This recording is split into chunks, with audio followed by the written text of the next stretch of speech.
যারা মাছ ধরেন তাদের মাঝে কিন্তু বেশিরভাগ যারা মানে মাছ ধরতে ভালোবাসেন তাদের অনেকেরই মানে সিংহভাগ মানুষেরই মাছ ধরার নেশা দেখা যায় রাতের বেলা। অনেকেই আছে রাতে বড়শি বাইতে খুব পছন্দ করেন। আর সেটা যদি হয় মানে একটু মানে বন্য জলাধার, মানে যেটা পোষা জলাধার না, মানে নিজস্ব পুকুর বা দিঘি না, সেটা যদি নদীতে ধরা যায় অনেকেই মানে খুব আগ্রহ করে ধরেন। তো এই শরীফুদ্দিনের কথা যিনি বলছি, তিনি তখন যুবক বয়সে ছিলেন। তিনি তখন তার খুবই শখ ছিল নদীতে তিনি মাছ ধরতেন। তাদের যে নদীটা যেখানে আছে, সে নদীর একটা অংশের উপর দিয়ে একটা ব্রিজ চলে গেছে।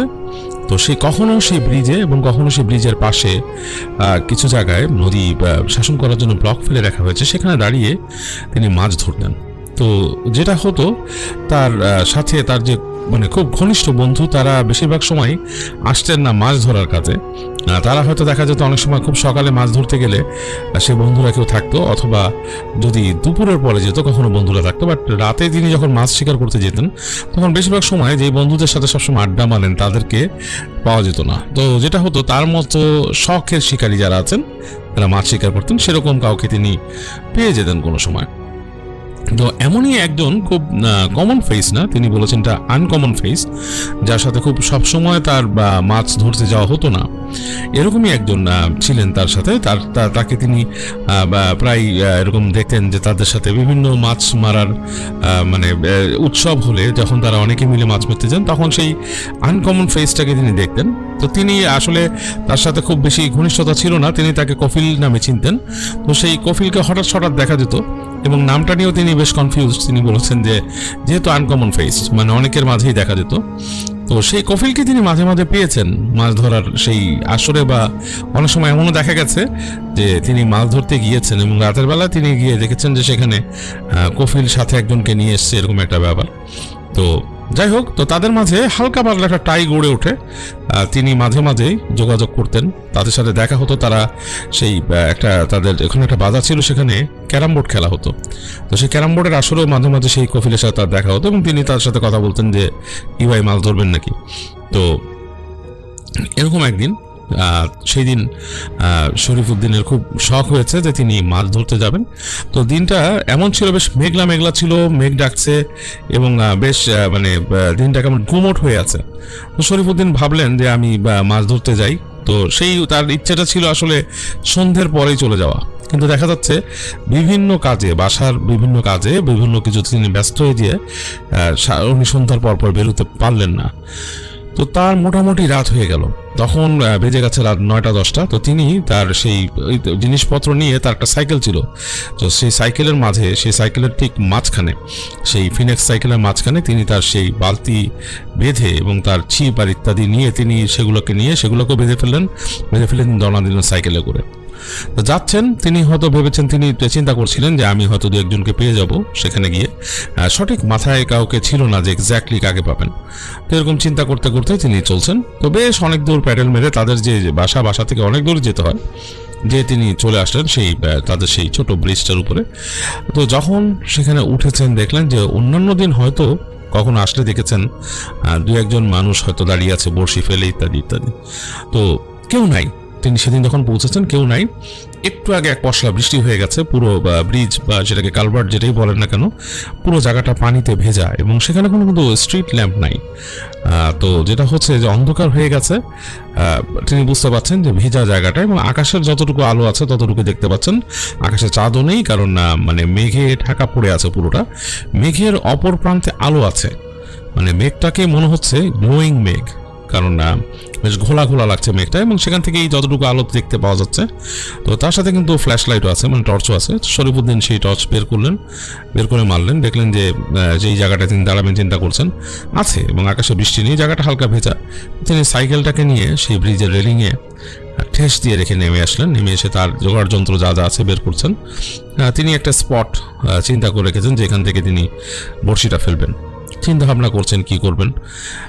এরকম ভাবতে ভাবতেই তার মনে হলো যে শ্বাসকে যদি সাথে কেউ থাকতো তাহলে ভালোই তো, একা একা পুরো ব্রিজে নিজের কাছে জানি কেমন লাগতেছে। এটা আসলে ভয় ঠিক না, তিনি বেশ সাহসী মানুষ এবং গ্রামে যারা এরকম মাছ শিকার করে, এমনকি শহরেও যারা মাছ শিকার করে, তাদের কিন্তু এইসব ব্যাপারে বেশ সাহস থাকে। তারা এইসব ব্যাপারে খুব একটা ভয় পায় না, কারণ অনেকের কাছে আমি অনেক কিছু শুনেছি, অনেকেই অনেক জায়গায় যান এবং আমার পরিচিত কিছু এরকম মৎস্য শিকারীও আছেন, বন্ধু মানুষ যারা আছেন, তাদের কাছে শুনেছি তারা খুব একটা এইসব ব্যাপারে ভীত নয়। কারণ এই ব্যাপারটা সবারই কিন্তু একটা মাথায় থেকে যায়, যারা মাছ শিকার করে তারা জানে যে মাছ পিশাচ বলে কিছু একটা আছে। এমন কোনো মৎস্য শিকারী আমি এখন পর্যন্ত আমি মিট করিনি, আমি এখন পর্যন্ত কাউকে পাইনি যারা এই ব্যাপারে বেশ অনুৎসাহী বা বলেছে যে না আমি এরকম কিছু আশা করি না বা এরকম কিছু নেই, এরকম মানুষ এরকম কিন্তু আমি দেখিনি। যাক, শরীফুদ্দিনেরও এরকম ব্যাপার ছিল, তিনি জানতো। তো তিনি চিন্তা করলেন যে ব্রিজে যেহেতু তিনি একা, তিনি দোয়া পড়ে নিজের শরীরে একটা ফু দিলেন, শরীরটাকে বন্ধ করে তিনি দাঁড়িয়ে গেলেন। ফ্ল্যাশ লাইট জেলে মোটামুটি জায়গাটা ঠিক করলেন কোথায় কি ফেলবেন, বুঝে শুনে তিনি তার মতো বড়শি ফেললেন। ফেলে তিনি চুপচাপ বসে চিন্তা করছেন, বাতাস বইছে যে কি অবস্থা কি।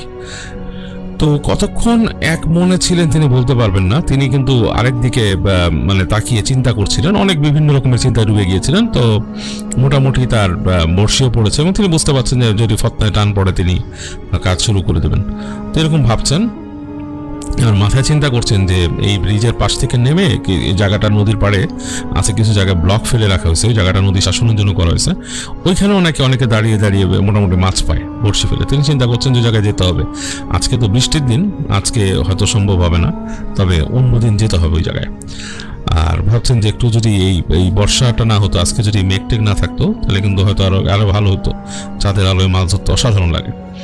এগুলো ভাবছেন এবং অন্যান্য চিন্তায় ডুবে আছেন তিনি। তো হঠাৎ তিনি খেয়াল করলেন তার থেকে প্রায় 4-5 ফিট দূরে কেউ একজন দাঁড়িয়ে আছেন এবং তারও মনে হচ্ছে যে একটা বড়শি ফেলা পানিতে। তিনি খুব অবাক হয়ে গেলেন যে কে হঠাৎ করে এসে এত দ্রুত এবং কোনো কিছু নাই। তো তিনি জিজ্ঞেস করলেন, এই কে এটা? তো ওখান থেকে দেখছে যে উত্তর দিচ্ছে না। তো এর মাঝে কিন্তু আকাশটা আর একটু অন্ধকার হয়ে গেছে, মোটামুটি আলোতে বোঝাও যাচ্ছে না যে চেহারা কার, 5-7 ফিট দূরে দাঁড়ায় থাকা মানুষের। তো তিনি আন্দাজে বললেন, কে কফিল নাকি? তো ওই পাশ থেকে উত্তর আসলো, হুঁ। তো মানে হুটা এমনভাবে বলেছে যে হুটা শুনে মানে সম্মতি সূচক। তো তিনি বলতেছেন যে কি ব্যাপার, বড়শি বাইতেছ নাকি? আবার একটু পরে সেই আবার শব্দ। তো তিনি চিন্তা করলেন যে হয়তো কফিলউদ্দিন আসছে বা সে কথার মুডে নাই বা সামথিং লাইক দ্যাট। তো এর মাঝে তিনি তার ফটনাতে টান পেলেন এবং তিনি মোটামুটি টেনে উঠালেন। তো মোটামুটি ছোট একটা পোনা মাছ তিনি পেয়েছেন। তো তুলে নিয়ে তিনি, পোনা মাছটাও তার কাছে অস্বস্তি লাগছে যে এই রাতের বেলা এতটুকু একটা মানে বেশি, একবার ভাবছিলেন যে ফেলে দেবে কেন পানিতে, তারপর চিন্তা করলেন যে না, একদম কিছু না পাওয়ার থেকে একটা পোনা তো পাইছি, দেখি আবার ফেলবো। তো পোনাটাকে তিনি তার বালতিতে রেখে তিনি আবার সেই বড়শি ফেলার প্ল্যান করলেন আর কি, চিন্তা করলেন। তো যখন তিনি বড়শি ফেলার প্ল্যান করছেন, তিনি দেখছেন যে তার থেকে 5-7 ফুট দূরে যে দাঁড়িয়ে আছে, তিনি দেখছেন যে চেহারা কেন বোঝা যাচ্ছে না, তার কাছে একটু অস্বস্তি। তিনি আবার এখান থেকে হাঁক দিলেন যে কফিল, দেখেন মিয়া, আপনি এই যে মাছ পাইছি দেখেন, একটা বেশি বড় না, ফালাই দেবুনি। দেখে যে কোনো উত্তর নাই। তো তিনি এখন খেয়াল করছেন যে ওই পাশে যে দাঁড়িয়ে আছে তার হাতে কিন্তু কোনো বড়শি নেই, তার হাতে বড়শি নাই। তার কাছে মনে হচ্ছিল যে আগে যে বড়শি ফেলে মাছ ধরছিল, এখন দেখতেছে তার কাছে কোনো বড়শি নেই। যে 2 হাত রেলিং এর উপর দিয়ে মনে হচ্ছে যে হাতটা সামনের দিকে ঝুঁকিয়ে দাঁড়িয়ে আছে পানির দিকে তাকিয়ে। তো তিনি বলছেন, তিনি চিন্তা করছেন যে ঘটনাটা কি, মানে একটু কনফিউজ হয়ে গেলেন। তো এগুলো ভাবতে ভাবতে আবার তিনি বড়শি ফেললেন। তো বড়শি ফেলে আবার তিনি বসে আছেন। তো তিনি এবার চেষ্টা করলেন যে একটু কাছে যে কথা বলার জন্য।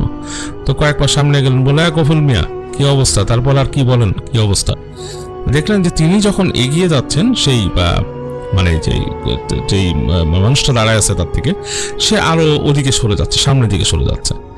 তো এক পর্যায়ে তিনি বলে, কি ব্যাপার, আশ্চর্য ব্যাপার তো এরকম। আর তার মাথায় একটু চিন্তা আসলো, কারণ তিনি যতই চেষ্টা করতেছেন যে মানুষটাকে ভালো মতো খেয়াল করার, তিনি কিন্তু খেয়াল করতে পারতেছেন না। এর মাঝে কিন্তু মেঘ অনেকটাই কেটে গেছে আকাশে। তো হঠাৎ করে এক পর্যায়ে মেঘের ফাঁক থেকে একটু চাঁদ বের হয়ে আসলো এবং চাঁদের আলোটা এসে পড়লো ঠিক তাদের সেই জায়গায়, যারা দাঁড়িয়ে আছেন সেই জায়গায় পুরো চাঁদের আলো পড়লো। তো তিনি দেখলেন যে এই যে জ্যোৎস্নার আলো পড়েছে, আলোতে কিন্তু মোটামুটি বেশ সেই ব্রিজ রাস্তা মোটামুটি বেশ পরিষ্কার হয়ে উঠেছে। তিনি দেখলেন যে তাদের মধ্যে যে দূরত্ব, সেখান থেকেও সেই চাঁদের আলো পড়াতে তিনি বুঝতে পারছেন যে তিনি তো গ্রামের ছেলে, তিনি বুঝতে পারছেন যে কোনো মানুষের চেহারার একটা অবয়ব স্পষ্ট দেখা যাবে। কিন্তু তিনি যাকে ভাবছেন যে কফিল, কিন্তু তার কিন্তু চেহারা কোনো স্পষ্ট অবয়ব দেখা যাচ্ছে না। মনে হচ্ছে মুখমণ্ডলের জায়গাটা মানে অন্ধকার হয়ে আছে, মানে কিছু দেখা যাচ্ছে না।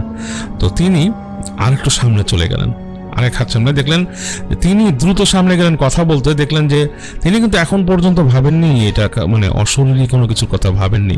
2টা পা যখন সামনে গেলেন দেখলেন যে সেই মানুষটা আরো 2 পা পিছিয়ে গেল এবং এক পর্যায়ে খ্যাক করে উঠলো তার সামনে। তো যখন খ্যাক করে উঠছে তো শরীফ কিন্তু একটু ভয় পেয়ে গেছেন। তিনি মানে ভুলে এইরকম ভাবে মানে খাকারি দিয়ে খ্যাক করে উঠলো, এটা কি ব্যাপার, মানে এরকম তো হওয়ার মতো আর কি মানে ঘটনা না, কি ব্যাপার হঠাৎ করে এরকম ভাবে করলো কেন। তো যখন তিনি দেখলেন যে খ্যাক করে উঠছে তার সামনে, তো তিনি একটু পিছিয়ে গেলেন ভিতরে এবং তিনি দেখলেন প্রচন্ড আষ্টে গন্ধে ছেয়ে গেল চারিপাশ। তো তারপরে তিনি একটা খুব ভয়ঙ্কর ব্যাপার দেখলেন যে সেই যে মানুষটা তিনি এখন কিন্তু মোটামুটি শিওর হয়ে গেছেন যে এটা কফিল না। দেখলেন যে সে 2 হাত দিয়ে হালকা আলতো চাপ দিয়ে উঠে গেল সে রেলিং এর উপরে এবং রেলিং থেকে ঘুরে তার দিকে তাকালো এবং তিনি এই সময় তার চেহারাটা স্পষ্ট দেখলেন। তাদের এলাকায় একটা ছেলে ছিল লায়েব নামে, সেই লায়েবের চেহারা, এবং এই লায়েব এর আগে পানিতে ডুবে মারা গিয়েছিল সেখানে। সে একদম স্পষ্ট সেই লায়েব দাঁড়িয়ে আছে সেখানে এবং তাকে দেখে একটা খাকারি দিয়ে পানিতে লাফ দিল এবং অ্যাকচুয়ালি শরীফুদ্দিনের পুরো সারা শরীর রোম দাঁড়িয়ে গেছে। তিনি ভয়ে নড়তে পারছিলেন না, তিনি খুবই ভয় পেয়ে গেছেন দেখে এবং পানিতে লাফ দিল লাইভ এবং যে তিনি স্পষ্ট শব্দ পেলেন ঝপাস করে নিচে পানিতে সেই মানুষ বা কিছু একটা পড়লে যেরকম হয় ঠিক সেরকম শব্দ হলো। তো তিনি কাঁপতে কাঁপতে থরথর করে দৌড় দিলেন। তার মানে পায়ে মনে হচ্ছে যে তার পায়ে হাঁটার শক্তিও নাই, মানে তার পুরো শক্তি চলে গেছে এরকম মনে হচ্ছে। তিনি কোনো মতে তার সাইকেলটা নিয়ে তিনি কিন্তু তার সেই যে বালতি নামিয়েছেন তার ছিপ সেগুলো কিছুই তুলতে পারলেন না। কোনো মতে তার সাইকেলটা তিনি উল্টা দিকে চালানো শুরু করলেন, মানে ঠেলে ঠেলে উঠে বসলেন, উঠে কোনো মতে প্যাডেল মারছেন তিনি। তো তিনি যখন এরকম প্যাডেল মেরে চলছেন এবং তার বুকের মধ্যে তিনি একটা চাপ অনুভব করছেন, বুকে একটা ব্যথা অনুভব করছেন, তিনি বুঝতে পারছেন যে তার কোনো সমস্যা হয়েছে, প্রচন্ড ভয় পেয়েছেন তিনি। অনেক দূর তিনি চলে গেছেন ট্রেনে, সাইকেল ছেড়ে ট্রেনে চলে যাচ্ছেন বাসার দিকে। তো তার এই রাস্তার এক পাশ দিয়ে বাঁশঝাড়, একটা বিশাল বাঁশঝাড় আছে, সেই বাঁশঝাড়টার সামনে পড়ে। তো সেই বাঁশঝাড়ে দেখলেন যে যেহেতু বৃষ্টি চলে গেছে বেশ বাতাস বইছিল, তখন বেশ বাতাস বইছিল। তো এর মাঝে তিনি হঠাৎ দেখলেন ঠিক রাস্তার মাঝখানে কি একজন দাঁড়িয়ে আছে। তো তিনি খেয়াল করলেন চাঁদের আলোয় দেখে যে এই যে লাইভকে সে দেখেছিলেন তিনি যে পানিতে লাফিয়ে পড়েছে, সেই লাইভই রাস্তার মাঝখানে দাঁড়িয়ে আছে। তো তখন শরীফুদ্দিন আসলে আর কিছু ঠাউর করতে পারলেন না, তিনি সাইকেল নিয়ে হুড়মুড় করে রাস্তায় পড়ে গেলেন এবং তার মুখে ফেনা ভাঙতে লাগলো এবং তিনি আসলে তখন আর কিছু মনে করতে পারেননি। তো পরের ঘটনা হচ্ছে যে তিনি আসলে একটা তার ওই দিন তার হার্ট অ্যাটাক হয়েছিল, তাকে মানুষজন রাস্তায় কয়েকজন মানুষ পেয়ে তাকে তার ওই দিনই রাস্তা দিয়ে যাওয়ার সময় পায়, তাকে নিয়ে সেখান থেকে সদর হাসপাতালে নিয়ে যায়, তাকে চিকিৎসা দেওয়া হয় এবং তিনি মানে সাথে সাথে ডাক্তাররা ইমার্জেন্সি তার শরীরের উপর অপারেশন করে এবং মানে শহরে নিয়ে যায় তাকে নিয়ে যেয়ে অপারেশন হয় তার এবং তিনি পরবর্তীতে সুস্থ হয়ে ওঠেন। তো তার আসলে এমনিও কিছু হার্টের সমস্যা ছিল, কিন্তু সেদিন এই ভয় পাওয়ার ব্যাপারটা আসলে সেটার সাথে অ্যাড হয়ে তার যেই ক্ষতিটা যেটা হয়েছিল তার, এবং তাকে অস্ত্রোপচার করতে হয় এবং অস্ত্রোপচার করে তিনি পরে সুস্থ হন। তো শরীফুদ্দিন যেটা বলেছেন যে তার জীবনে এরকম ভয় পাওয়ার কিছু কাহিনী তাদের ওখানে আছে এবং খুব রহস্যময়। তো তিনি এরপর থেকে আর কখনোই, যেহেতু তার হার্টের সমস্যা হয়ে গিয়েছে, তিনি আর রাতের বেলা কখনোই মাছ ধরতে যেতেন না। এমনকি সেই যে ব্রিজের উপরে বা ওখানেও তিনি সন্ধ্যার পর আর কখনো চলাফেরা করেননি।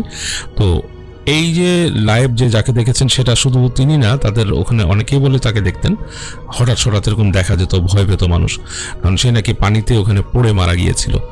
তো এই ব্যাপারটা আসলে সত্যিকার অর্থে তিনি নিজেই আবার এটা ব্যাখ্যা দেন। তিনি বলেন যে হতে পারে যে ওখানে কোনো একটা জিন দুষ্টুমি করে, এটাই হওয়ার কথা, আসলে আর কিছু না। তবে মাছ ধরতে গিয়ে মানুষ ভয়ের জিনিস দেখে অনেকবারই এরকম ভয় পেয়েছেন, অনেকেরই এরকম কাহিনী আছে এবং সেই শরীফুদ্দিনের পরিচিত বন্ধুবান্ধবও অনেক কিছু দেখেছেন।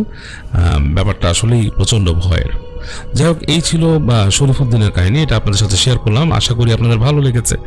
আর আমার কাছেও মাছ ধরার কাহিনীগুলো বেশ ইন্টারেস্টিং লাগে এবং আমি আশা করবো আপনাদের কাছে যদি এই ধরনের ভয়ের গ্রাম বাংলার মাছ ধরার কাহিনী আরও থাকে আপনারা শেয়ার করবেন এবং শুনে বেশ বেশ বেশ ভালো লাগে আমার কাছে, কাজ আমি নিজে বিশ্বাস করি যে এই জিনিসটা আসলেই বেশ বেশ রহস্যময়। কারণ আমি আপনাদেরকে হয়তো বলেছিলাম, আপনি জানি না, আমি ছোটবেলায় রেডিওতে শেয়ার করেছিলাম আমার ছোটবেলার একটা কাহিনী। তখন অনেক ছোট ছিলাম, অনেক ছোট মানে আমি একদমই শিশু ছিলাম আমার নানা বাড়িতে। তো তখন আমার ছোট মামা সেই এলাকাটা তখন কিন্তু আমার নানা বাড়ি যে এলাকাটা ঢাকার, সেই এলাকা তখন কিন্তু বেশ বেশ পুরনো ছিল, বেশ পুরনো ছিল, বেশ পুরনো বলতে বেশ ব্যাকওয়ার্ড ছিল। তখনকার সময় এত ইলেকট্রিসিটি আসেনি, এত কিছু আসেনি। তো আমি যখন খুব ছোট, আমার ছোট মামা সেই বাসার সামনে একটা ছোট পুকুর ছিল। এই পুকুরটা নিয়ে অনেকে অনেক কথা বলতো, অনেকে ভয় পেত, অনেকে অনেক কিছু বলতো। তো সেখানে আমার ছোট মামা লাফালাফি করেছিল দুপুরবেলা পানিতে, এবং তিনি বাসায় আসার পরে আমাকে কোলে নিতে চায়। আমি তখন খুবই ছোট ছিলাম, এবং আমি তখন মানে একদম ইনফ্যান্ট আর কি, ছোট বাচ্চা। তো আমি নাকি প্রচণ্ড কান্নাকাটি শুরু করেছিলাম, এমন কাঁদতে কাঁদতে নীল হয়ে যাচ্ছিলাম। তো পরবর্তীতে আমাকে আমার আম্মু আর নানু নিয়ে যায় একজন মৌলানা সাহেবের কাছে সেখানে, এবং তিনি দোয়া পড়ে দেন, এবং মানে ঝেড়ে দেন, দোয়া পড়ে দেন। তখন মোটামুটি কান্না থামে। আর তারপরে এটা হচ্ছে আমার শোনা ছোট মামার কাছে, মানে মিলিতভাবে ছোট মামা, নানু, আম্মু তিনজনের কাছ থেকে মিক্সড ভাবে শোনা আর কি কাহিনীটা। তো জোড়া দিলে এই দাঁড়ায় আর কি। তো তখন কান্না থামে। আর রাতের বেলা আমার ছোট মামা বলেছিল আমাকে যে উনি নাকি দেখেছিল যে, মানে আমি আম্মুর সাথে শুয়েছিলাম বিছানা, নানুর সাথে শুয়েছিলেন উনি নাকি দেখেছিল রাতের বেলা ঘরের মাঝে হঠাৎ করে ওই বাসার যেই দরজাটা সেই পুকুরের দিকে ছিল, বাউন্ডারি ওয়ালের পরে ছিল দরজাটা, মানে বাসার বাউন্ডারি ওয়াল ছিল, তারপর ছিল সেই রুমে ঢোকার দরজা। তো উনি নাকি দেখেছিল যে সেই দরজা দিয়ে কিছু একটা ঢুকলো, এবং ঢুকলো সেটা একটা অবয়ব। তিনি স্পষ্ট মেজার করতে পারছিলেন না জিনিসটা কি। তো তিনি দেখতে পাচ্ছিলেন আলো আধারিতে, মানে জানালা খোলা ছিল, জানালা দিয়ে রাতের আলো ঢুকছিল, এবং দূরে ল্যাম্পপোস্ট ছিল সেটার আলো। তো সেখান থেকে দেখছিল যে একটা অবয়ব ঘরের মধ্যে হেঁটে আসলো, এবং দুই পাশে বিছানা রাখা ছিল। তো সেটা হেঁটে হেঁটে আসলো, কালো রঙের অবয়ব, এবং তিনি বলেছেন যে মুখটা ছিল একটা পাখির মুখের মতো, মানে সেটার মুখটা পাখির যেমন ঠোঁট থাকে বাঁকানো সেরকম, কিন্তু শরীরটা মানুষের মতো, এবং কালো অবয়ব।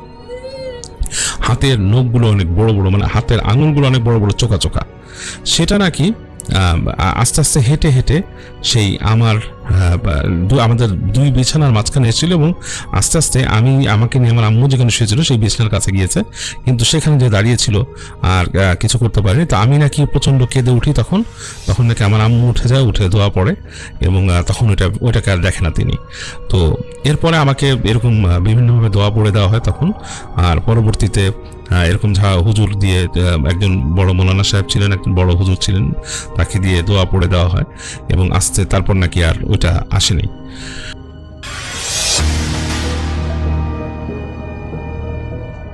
প্রিয় লিসেনার্স, এবারের ঘটনাটি আমরা যার কাছ থেকে পেয়েছি তার নাম মোহাম্মদ হাসান মাহমুদ। ওনার বাড়ি শরীয়তপুর জেলার গোসাইরহাট উপজেলার কোদালপুর ইউনিয়নের বালুরচর বাজার নামক গ্রামে। উনি একজন রেমিটেন্স যোদ্ধা ভাই, বর্তমানে রয়েছেন ওমানের মাস্কাটের আল বারকা নামক এলাকায়। এটি আমাদের চ্যানেলে পাঠানো ওনার প্রথম ঘটনা। তো ঘটনাটি মূলত ওনার ছোট ভাই খোরশেদ এবং ওনার মামা দুঃসম্পর্কের মামা, যার নাম হচ্ছে মানিক, ওনাদের সাথে ঘটে যাওয়া ঘটনাটি ওনার নিজ বাড়িতেই ঘটেছে। তো বাড়ির বর্ণনাটা আমরা একটু দেই, তাহলে লিসেনারদের বুঝতেও সুবিধা হবে। ওনাদের বাড়িটা মেইন রাস্তার পাশে, ওনাদের বাড়ির পেছনে রয়েছে মেইন রাস্তা, আর ওনাদের বাড়ির সামনে রয়েছে একটি নদী, সেটা তেমন বড় না আবার খুব ছোটও না। ওনাদের বাড়ি থেকে 10 থেকে 15 গজ গেলেই মূলত ওই নদীটা পড়ে যায়। নদীর পাড়ে রয়েছে একটি বাঁশঝাড়, তার থেকে একটু দূরে আরেকটি বাঁশঝাড় রয়েছে। অবশ্য ওই বাঁশঝাড়টা পাশের বাড়ির আর কি। তো চলুন ঘটনায় যাই। ঘটনার সময়কাল 2013 বা 14 সাল হবে। তখন মরিচ পেকে যাওয়ার সিজন ছিল। তো পাকা মরিচেরও কিন্তু একটা বাজার রয়েছে। আমরা সবসময় কাঁচা মরিচ যেটা দেখি সেটা তো আছেই, মরিচ কিন্তু অনেক সময় পাকানোর জন্য রেখে দেওয়া হয়। তো যখন মরিচ পাকার সিজন থাকে তখন অনেকেই মরিচ খেতে মরিচ তুলতে থাকেন। বিশেষ করে গ্রামের মহিলারা মরিচ তোলা নিয়ে খুব বিজি থাকেন।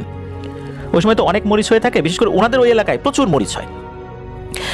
এই কারণে এই যে হাসান ভাইয়ের আম্মু মরিচ তোলায় বেশ ব্যস্ত ছিলেন। আর এই কারণে ওনার আম্মু সকাল 6টার সময় খেতে চলে যেতেন, আবার বিকাল বা পরন্ত বিকেল বা সন্ধ্যা লাগবে ভাব এমন সময় আসতেন। যেহেতু সন্ধ্যার আগ মুহূর্তে বাড়িতে আসতেন আর মরিচ খেতে থাকার কারণে সারা গায়ে বিভিন্ন ধরনের ধুলো বালি ময়লা তো লাগেই, আর মরিচ ক্ষেতের মধ্যে কিন্তু মারাত্মক গরম লাগে। যারা মরিচ ক্ষেতের মধ্যে ঢুকেছেন তারা বুঝতে পারবেন, কারণ মরিচ থেকে এক ধরনের তাপ নির্গত হয়। যারা মরিচ খেতে গরমের সময় মরিচ তুলতে যান তারা বুঝতে পারবেন যে মরিচ তোলার সময় কি ভয়ঙ্কর রকমের একটা অনুভূতি হয়। এই কারণে মরিচ তোলার পর গোসল না করে আসলে মানুষ পরিপূর্ণ শান্তি পায় না। ওনাদের বাড়ির পাশেই তো নদী, তো ওনার আম্মু কি করতেন, ওই আসার সময় ওইখানে গোসল করে তারপর ঘরে ঢুকতেন। আর এই যে হাসান ভাই, ওনার তো ছোট ভাই ছিল খোরশেদ, আর ওই যে মানিক মামা, ওনারা কি করতেন, দিনের বেলা গোসল করতেন না। ওই যে সন্ধ্যার সময় আবার কি ওই নদীতে একটু পানি বেশি আসতো নাকি, জোয়ার ভাটা হোক যে কারণেই হোক, তো ওই সময় গোসল করতে নাকি ভালো লাগতো। আর যেহেতু ওনার আম্মু সন্ধ্যার সময় ওই সময় গোসল করতেন, এই জন্য ওনারা ওই সময় আসতেন আর কি। সবার বয়স কম। এখন হয়েছে কি, ওই একদিন সন্ধ্যার দিকে ওনারা সবাই গোসল করতে নেমেছেন, তখন এই যে হাসান ভাই, তার ছোট ভাই খোরশেদ আর ওই যে মানিক মামা, তিনজনই সাঁতার কাটছেন। আর ওনার আম্মু সারাদিন কাজ করছে, তাই অল্প সময় গোসল করে দ্রুত বাসার দিকে চলে যান, কারণ আবার রান্না বাড়া করতে হবে। এদিকে ওনার মা যে চলে গেছেন এটা কিন্তু এই হাসান ভাইয়ের ছোট ভাই খোরশেদ খেয়াল করে নাই। মানিক মামা অবশ্য খেয়াল করেছিল। তো ওনারা তো সাঁতার কাটতে কাটতে অন্ধকার হয়ে গেছে, চারদিকে বাড়ি যাওয়ার জন্য নদী থেকে উঠবেন এমন সময় ওই যে বাঁশঝাড়ের কথা বললাম, যেটা ওনাদের পাশের বাড়ির বাঁশঝাড় আর কি, ওইখান থেকে দেখা যাচ্ছে একজন মহিলা, এটা এই হাসান ভাইয়ের আম্মু আর কি, ওরকমই দেখা যাচ্ছে। খোরশেদ যে তার নাম ধরে, এই খোরশেদ, এই খোরশেদ, তাড়াতাড়ি ওঠ, এদিকে আয়, এদিকে আয়। হঠাৎ করে মানিক মামা এই হাসান ভাই এবং খোরশেদ এই দুজন হাত চেপে ধরে, কারণ ওই সময়ে এই হাসান ভাই এবং খোরশেদ দুজনই কিন্তু উঠে বাসার দিকে যাওয়া শুরু করেছে। আর মানিক মামা হাত চেপে ধরেছেন এই কারণে, উনি তো দেখেছেন যে ওনাদের মা, বিশেষ করে এই যে খোরশেদ এবং হাসান ভাইয়ের মা, উনি তো আরো আগে বাড়ি চলে গেছেন। আর এই বাসারটা পাশের বাড়ির, এই সময় তো ওনার এই বাসারের দিকে যাওয়ার কথা নাই সন্ধ্যার সময়, এই জন্য হাত চেপে ধরেছেন। আর ওই সময় আবার দূর থেকে এই হাসান ভাইয়ের আম্মু আবার চিৎকার করে বলছেন, এই কিরে, এতক্ষণ হয়ে গেল, সন্ধ্যা লেগে গেল, অন্ধকার হয়ে যাচ্ছে, এখনো তোর গোসল হয়নি, তাড়াতাড়ি বাড়িতে আয়। যখনই ওনার আম্মু বাড়ি থেকে কথা বলেছে তখন তিনজনই মারাত্মক ভয় পায়। আর ওই যে বাসার ওইদিকে তো এই হাসান ভাইয়ের মায়ের মতো করে একজন দাঁড়িয়েছিল ওই রূপ ধরে। তখন নাকি ওই মহিলার দিকে যখনই ওনারা তাকিয়েছেন, যতটুকু আলো তখন ছিল, তখন দেখা গেল ওই মহিলাটা ভয়ঙ্কর ভাবে হাসছে। মুখটা মনে হচ্ছে হাসতে হাসতে অনেক বড় হয়ে গেছে, আর চেহারাটাও পরিবর্তন হয়ে গেছে। তখন এই মানিক মামা এই হাসান ভাই এবং খোরশেদ দুইজনকেই দ্রুত হাত ধরে চিৎকার দিতে দিতে বাড়ির দিকে দৌড় দিয়েছেন। বাড়িতে চলে আসছেন, বাড়ি তো কাছেই ছিল, অল্প কিছু মুহূর্তের মধ্যে ওনার বাড়িতে চলে আসছেন। তো হাসান ভাই আম্মু দৌড়ে ঘর থেকে বেরিয়ে আসেন, কি হয়েছে। তখন মানিক মামা বলেন যে না, কিছু না, কুকুর দেখে ভয় পাইছি। তো ওই সময় যদি এই বিষয়টা বলা হয় তাহলে সন্ধ্যার দিকে বা পরন্ত বিকেলে আর ওনাদেরকে নদীতে গোসল করতে যেতে দেবে না, এই জন্য মানিক মামা ওই সময় কিছু বলেনি। আর মানিক মামা বলে দেন, শোন, এখনই কিন্তু কিছু বলিস না, তাহলে কিন্তু আমরা আর এই সন্ধ্যার সময় গোসল করতে পারবো না। তো ওনারাও কিছু বলেন না ওই সময়ের মতো, তো খাবার দাবার খেয়ে ঘুমাই গেছেন। পরের দিন এই হাসান ভাই এবং খোরশেদ এই দুই ভাইয়ের শরীরে মারাত্মক জ্বর আসছে। তো ওনার মা মনে করেছেন কি সন্ধ্যার সময় গোসল করেছে, এই জন্য জ্বর আসছে, এই জন্য দুই ভাইকে ওষুধ খেতে দিয়েছেন, কিন্তু জ্বর কমছে না। মানিক মামা কিন্তু একদম সুস্থ ছিল, ওনার জ্বরটার কিছুই হয় নাই। এর পরের রাত্রে ঘটা আরেকটা ঘটনা, সেটি হলো এই যে মানিক মামার সাথে ঘটনাটি ঘটেছিল। মানিক মামার যিনি মা অর্থাৎ হাসান ভাইয়ের নানি, এই হাসান ভাইয়ের নানি কি করেছে, উনি ডেকে তুলেছে। নানি ওয়াশরুমে যাবেন, এই জন্য মানিক মামাকে ডেকে তুলেছেন। তো ওয়াশরুমগুলো তো গ্রামে ঘরের বাইরে থাকে, আর রাতের বেলা যেতে হলে কাউকে ডেকে নিয়ে যায়, তো মানিক মামাকে ডেকেছেন। তো নানি উঠে ওয়াশরুমে গেছেন, মানিক মামা বাইরে দাঁড়িয়ে আছেন। তো নানি যখন ওয়াশরুমে গেছেন তখন মানিক মামারও ওয়াশরুমে যাওয়ার একটা প্রয়োজনীয়তা দেখা দিয়েছে। তখন নানিকে বলছে, যাও মা, তুমি কখন বের হবা? তখন নানি বলছেন যে একটু পরে বের হবো, তুই এক কাজ কর, তুই পাশে কোথাও যা। তখন আবার এই মানিক মামা কি করছেন, উনি হাঁটতে হাঁটতে কি মনে করে বাড়ির পেছনের রোডের অন্য পাশে একটা বিল রয়েছে ওই দিকে গেছেন। এত দূরে কিন্তু যাওয়ার কোনো প্রয়োজনীয়তা ছিল না, কিন্তু কেন জানি উনি ওই দিকে চলে গেছেন। উনি যখন ওইদিকে গেছেন তখন হঠাৎ করে উনি দেখতে পান যে দূরে একটি ক্ষেতের পাশে হুবহু এই হাসান ভাইয়ের মতো একজন দাঁড়িয়ে আছে। তিনি ভালো করে তাকে দেখেন, আরে এটা তো হাসানই। আর ওই সময় নাকি এই হাসান ভাই মানিক মামাকে ডাকছেন, ও মানিক মামা, ও মানিক মামা, এদিকে আসো, এদিকে আসো, এইভাবে ডাকছে। এটা দেখা মাত্রই মানিক মামা ভয়ে চিৎকার দিয়ে বাড়ির দিকে দিয়েছেন এক দৌড়। এদিকে নানি ততক্ষণে ওয়াশরুম থেকে বেরিয়ে এসেছেন। মানিক মামার চিৎকার শুনে বলছে, কি হয়েছে রে তোর? তখন মানিক মামা বলছেন, আমি তো হাসানকে দেখছি বিলের মাঝে। তখন নানি বলে, আরে কি বলিস, ও ছোট মানুষ, এত রাত্রেবেলা এখানে কি করবে? তখন নানি মামাকে নিয়ে সরাসরি এই হাসান ভাইদের বাড়িতে আসছেন, এসে ডাকছেন। তো হাসান ভাইয়ের আম্মু দরজা খুলে দিয়েছেন। তখন নানি বলছেন যে, এই হাসান কোথায়, ডাকো তো। এই মানিক তো ভয় পাইছে, এখন হাসানকে না দেখালে ওর ভয় তো কাটবে না। তখন হাসান ভাইয়ের আম্মু বলছে, ও তো ঘুমাচ্ছে। তখন মানিক মামাকে ওই নানি বলতেছে, যাই দেখ হাসান ঘুমাইতেছে, তুই ভুল দেখছিস। এটা শুনে কিছুতেই তো বিশ্বাস করে না মানিক মামা, বলে না আমি ঠিকই দেখছি। শেষ পর্যন্ত মানিক মামা নিজের চোখে দেখে আসেন যে হাসান ভাই ঘুমাচ্ছে। তো দুইবার এরকম ঘটনা ঘটলো। এরপর যখন সব কিছু বলা হয় তখন ঝাড়ফুঁক করানো হয়। হাসান ভাইয়ের বাবার টুকটাক ঝাড়ফুঁক করতেন, যদিও বা ওনার বাবা এখন বেঁচে নেই। করোনাকালীন স্বাভাবিকভাবেই নাকি ওনার বাবা মারা গিয়েছেন, ওনার বাবার জন্য দোয়া চেয়েছেন। তো ওনার বাবা 3 দিন ঝাড়ফুঁক করেছেন। এরপরে আল্লাহর রহমতে আর কোনো ধরনের কোনো সমস্যা ওনাদের সাথে হয়নি। এটি ছিল ঘটনা। প্রিয় লিসেনার্স, কেমন লাগলো ঘটনাটি? আসলে গ্রামে অনেক ধরনের ঘটনাই ঘটে যায়, বিশেষ করে রাতের বেলা বাইরে বের হলে অনেক ঘটনাই ঘটে। আর সন্ধ্যার সময় যে ঘটে, এটাও কিন্তু এই ঘটনায় প্রমাণিত হলো। ওই সময় যদি আল্লাহর অশেষ রহমতে ওই মানিক মামা ওই দুজনের হাত চেপে না ধরতেন, আর ওই দুজন যদি ওই সময় বাঁশ ঝাড়ের দিকে চলেই যেত নিজের মা মনে করে, তখন কি ভয়ঙ্কর অবস্থাই না হতো। এই ঘটনা যখন ঘটে তখন হাসান ভাইয়ের বয়স ছিল 8 কি 9 বছর, আর ছোট ভাই খোরশেদ তার বয়স ছিল 6-7 বছর, আর মানিক মামার বয়স ছিল 13-14 বছর এরকম।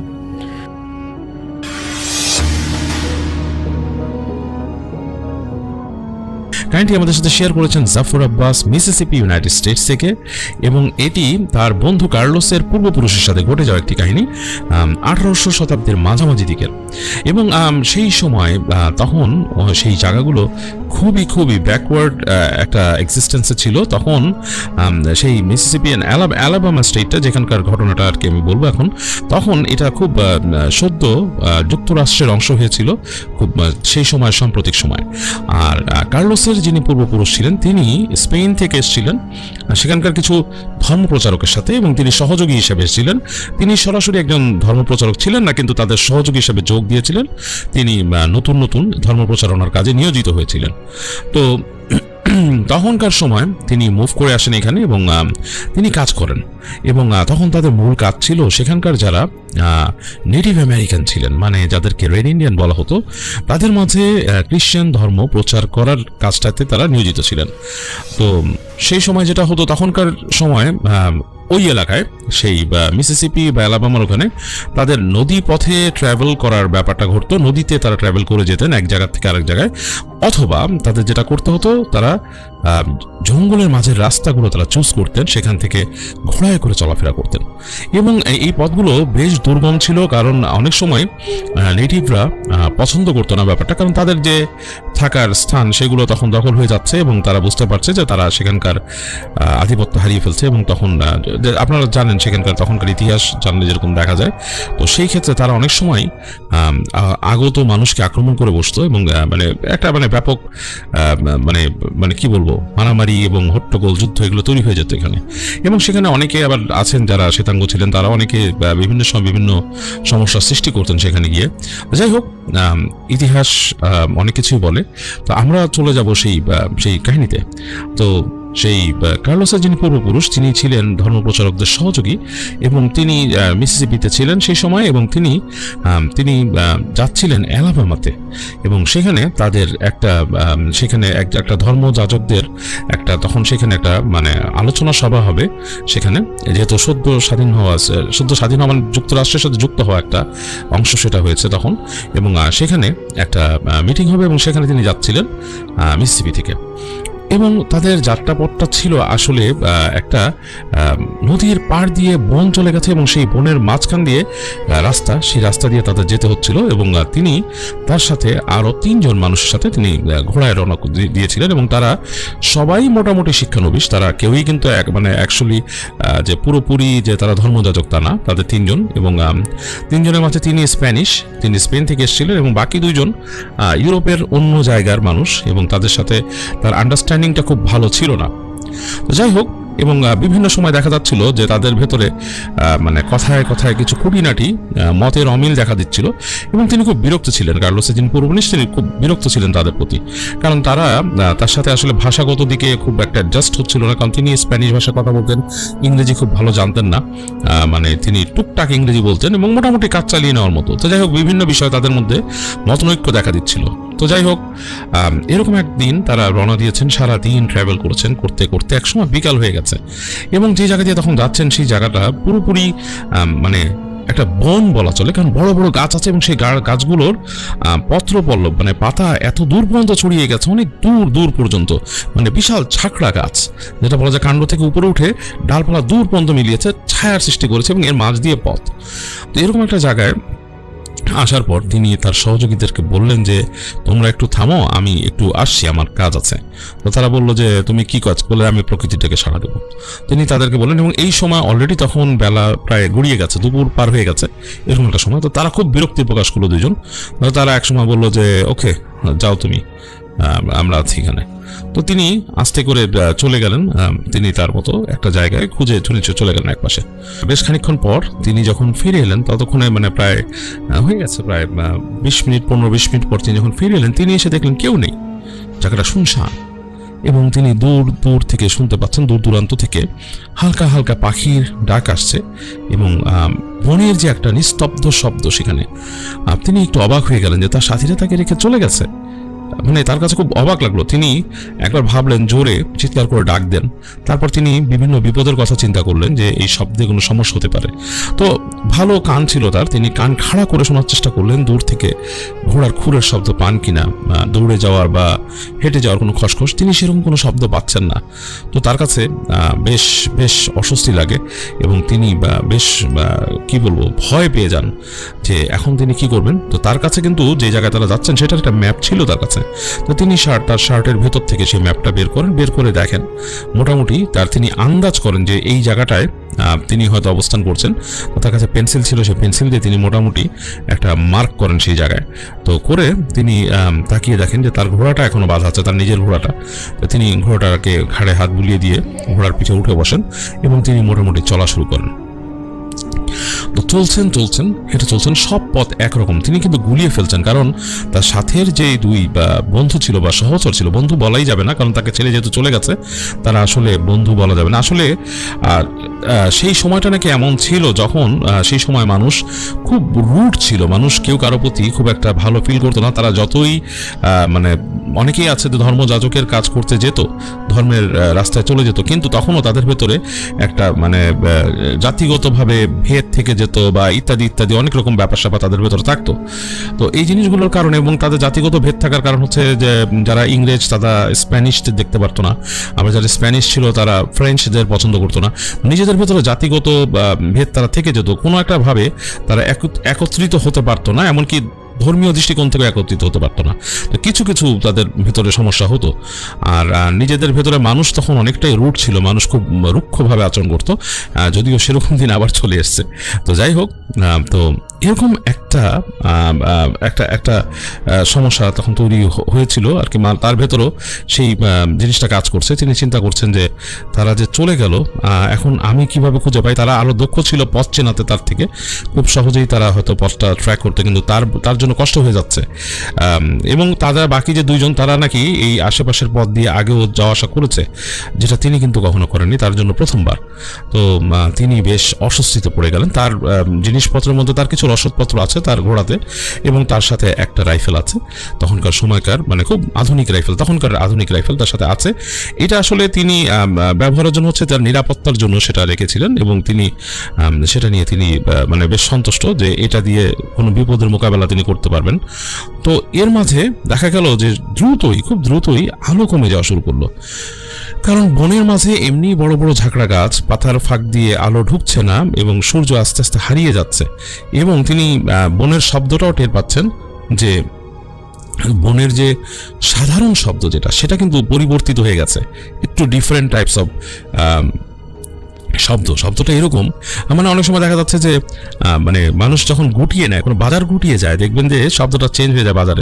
বাজার যখন গুটিয়ে যাচ্ছে তখন কিন্তু বাজারের শব্দ চেঞ্জ হয়ে যায়। তো বনেও কিন্তু যখন দিন শেষে রাত নামে তখন আরেক রকম শব্দ দিয়ে সেটার শুরু হয়, আবার যখন রাত শেষ হয়ে যায় তখন আরেক রকম শব্দ হয়, মানে ভোর হতে থাকে তখন আরেক রকম শব্দ হয়। তো তিনি এই জিনিসটা বুঝতে পারছেন যে দিন ফুরিয়ে যাচ্ছে, দিনের আলো শেষ হয়ে যাচ্ছে এবং বনের জানোয়ার যারা ছিল, যারা দিনে বিচরণ করে, তারা তাদের মতো সরে যাচ্ছে, যারা রাতের নিশাচর তারা বেরিয়ে আসবে এবং জিনিসটা বেশ মানে অন্যরকম।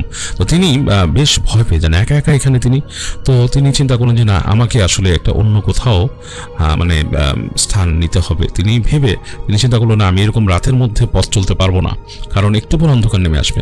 তো তিনি ভেবে খুঁজতে লাগলেন। তো একটা জায়গায় গিয়ে তিনি দেখলেন যে একটা বড় গাছটার বেশ ডালপালা মেলেছে এবং মাটি থেকে সেই গাছের নিচের থেকে মানে মোটামুটি উচ্চতা প্রায় 8-10 ফিট উপরে উঠে তারপরে সেটা ডালপালা মেলা শুরু করেছে। তো তিনি ভাবলেন, আমি যদি কোনোভাবে এই গাছটায় উঠতে পারি এবং ডালগুলো বেশ প্রশস্ত মোটা, আমি এখানে কোনো একটার মধ্যে বসে থেকে মোটামুটি নিরাপদে রাতটা পার করতে পারবো। এরকম চিন্তা করে তিনি চলে গেলেন গাছটার কাছে এবং তিনি গিয়ে তার ঘোড়াটাকে ফার্স্টে বাঁধলেন এবং দেখলেন যে গাছটার বেড় এত বড়, মানে ব্যাসার্ধ, এটা ব্যাসার্ধ না, ব্যাসটা এত বড় যেখানে তিনি তার মানে ঘোড়ার লাগাম বাঁধতে পারছেন না। তো বেশ হয়ে গেলেন তিনি যে কিভাবে সম্ভব, এখন ঘোড়া বাঁধবো কোথায়। এগুলো ভাবতে তিনি দেখলেন যে একপাশ থেকে কাণ্ডের একটা অংশ আছে, সেখানে একটা ছোট্ট লুপের মতো হয়ে আছে, সেখানে তিনি তার ঘোড়াটাকে বাঁধলেন।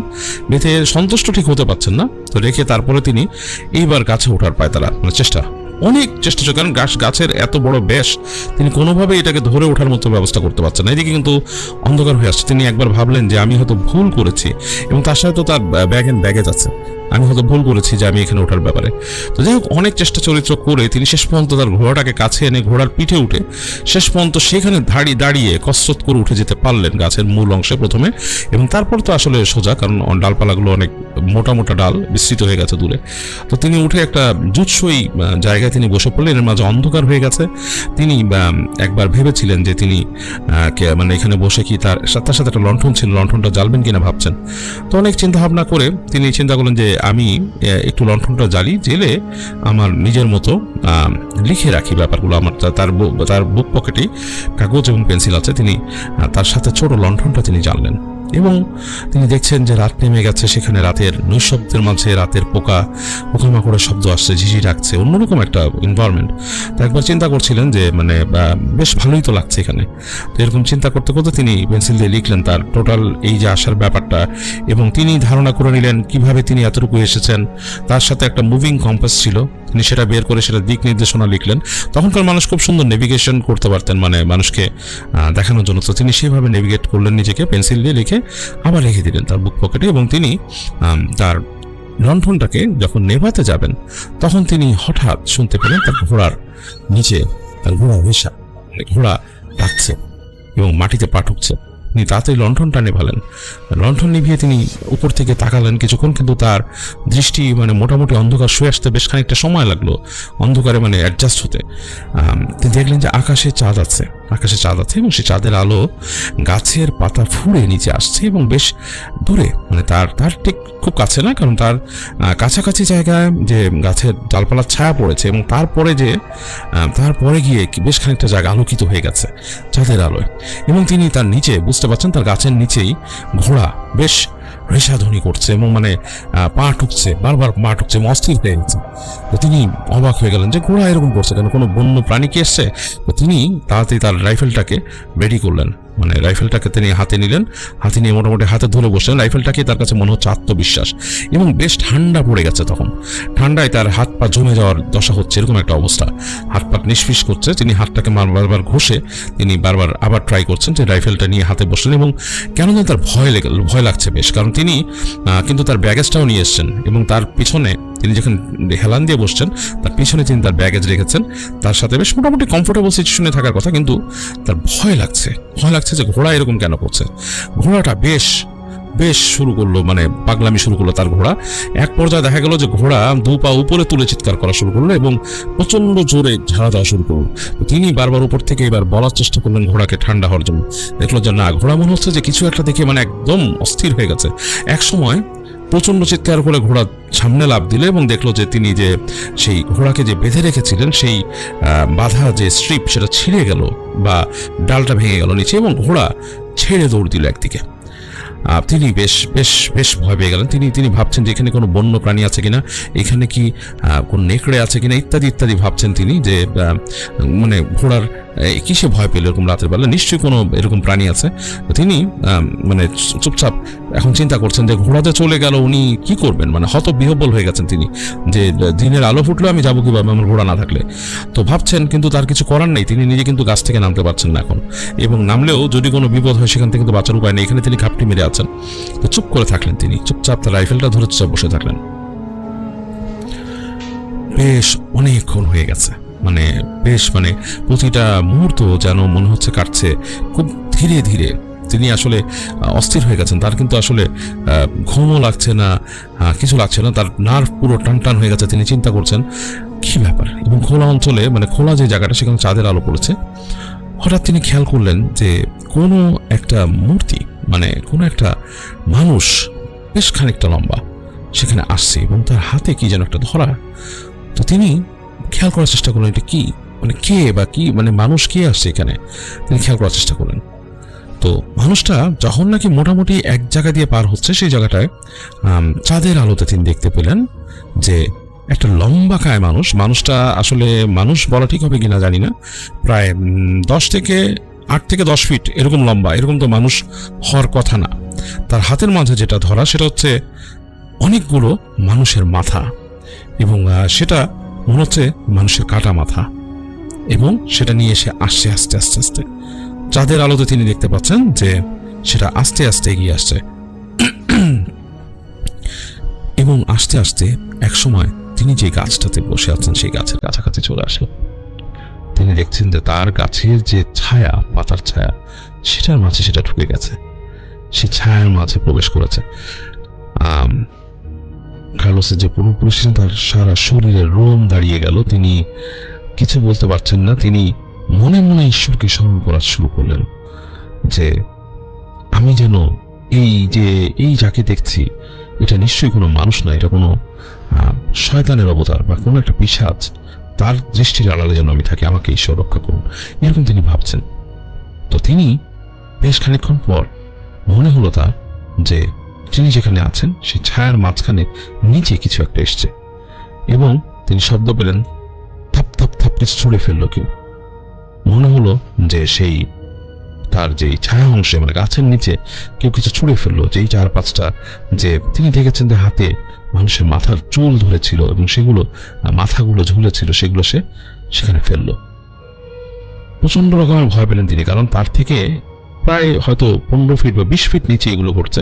তো তিনি চিন্তা করলেন যেই পরিমাণ লম্বা আমি দেখেছি, 8-10 ফিটের মতো লম্বা হবে সেই জিনিসটা, সেই মানুষটা, সেই যে মানে পিশাচ বা হোয়াটএভার যেটাই হোক, এই এত উচ্চতা, তার থেকে মাত্র 5-6 ফিট নিচে, এবং তিনি বেশ ভয় পেয়ে গেলেন।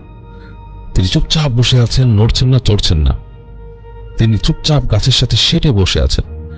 তারপর তিনি শুনলেন তার ঠিক নিচে, তিনি কেঁপে উঠলেন, একেবারেই কেঁপে উঠলেন। তার ঠিক নিচে ঠিক নারী কণ্ঠে, মানে নারী কণ্ঠটা মানে এমনই নারী কণ্ঠ যেটা ভারী পুরুষালী কণ্ঠের সাথে মিশ্রণ, এরকম একটা কণ্ঠে কেউ বিজাতীয় ভাষায়, যে ভাষাটা তিনি জানেন না, কোনো মন্ত্র পড়া শুরু করলেন। মন্ত্র সুর করে করে একটা মন্ত্র মতো পড়া শুরু করলেন, এবং এই যে মন্ত্রটা পড়ছে এবং এটার শব্দটা মনে হচ্ছে তার সারা শরীর বেয়ে কানের কাছে উঠে আসছে, এবং তিনি মানে জিনিসটা এমন একটা অবস্থা হয়ে যাচ্ছে যে তিনি আচ্ছন্ন হয়ে যাচ্ছেন সেই শব্দে, এবং তিনি একবার মনে হলো তার কানের কাছে কেউ পড়ছে এবং ভয়ঙ্কর রকমভাবে শব্দটা তাকে প্রভাবিত করছে, এবং এক সময় তিনি বুঝতে পারলেন শব্দটা তার থেকে কাছে আসছে, মানে মনে হচ্ছে যে জিনিসটা গাছে উঠে আসছে। এরকম একটা অবস্থায় তিনি আর সহ্য করতে পারলেন না, তার সম্পূর্ণ মানে কি বলবো, তার নার্ভাস ব্রেকডাউনের মতো অবস্থা হলো। তিনি যেই সোর্স থেকে শব্দটা আসছিল সেই দিকে রাইফেল তাক করে তিনি গুলি করেন, ট্রিগার টানেন।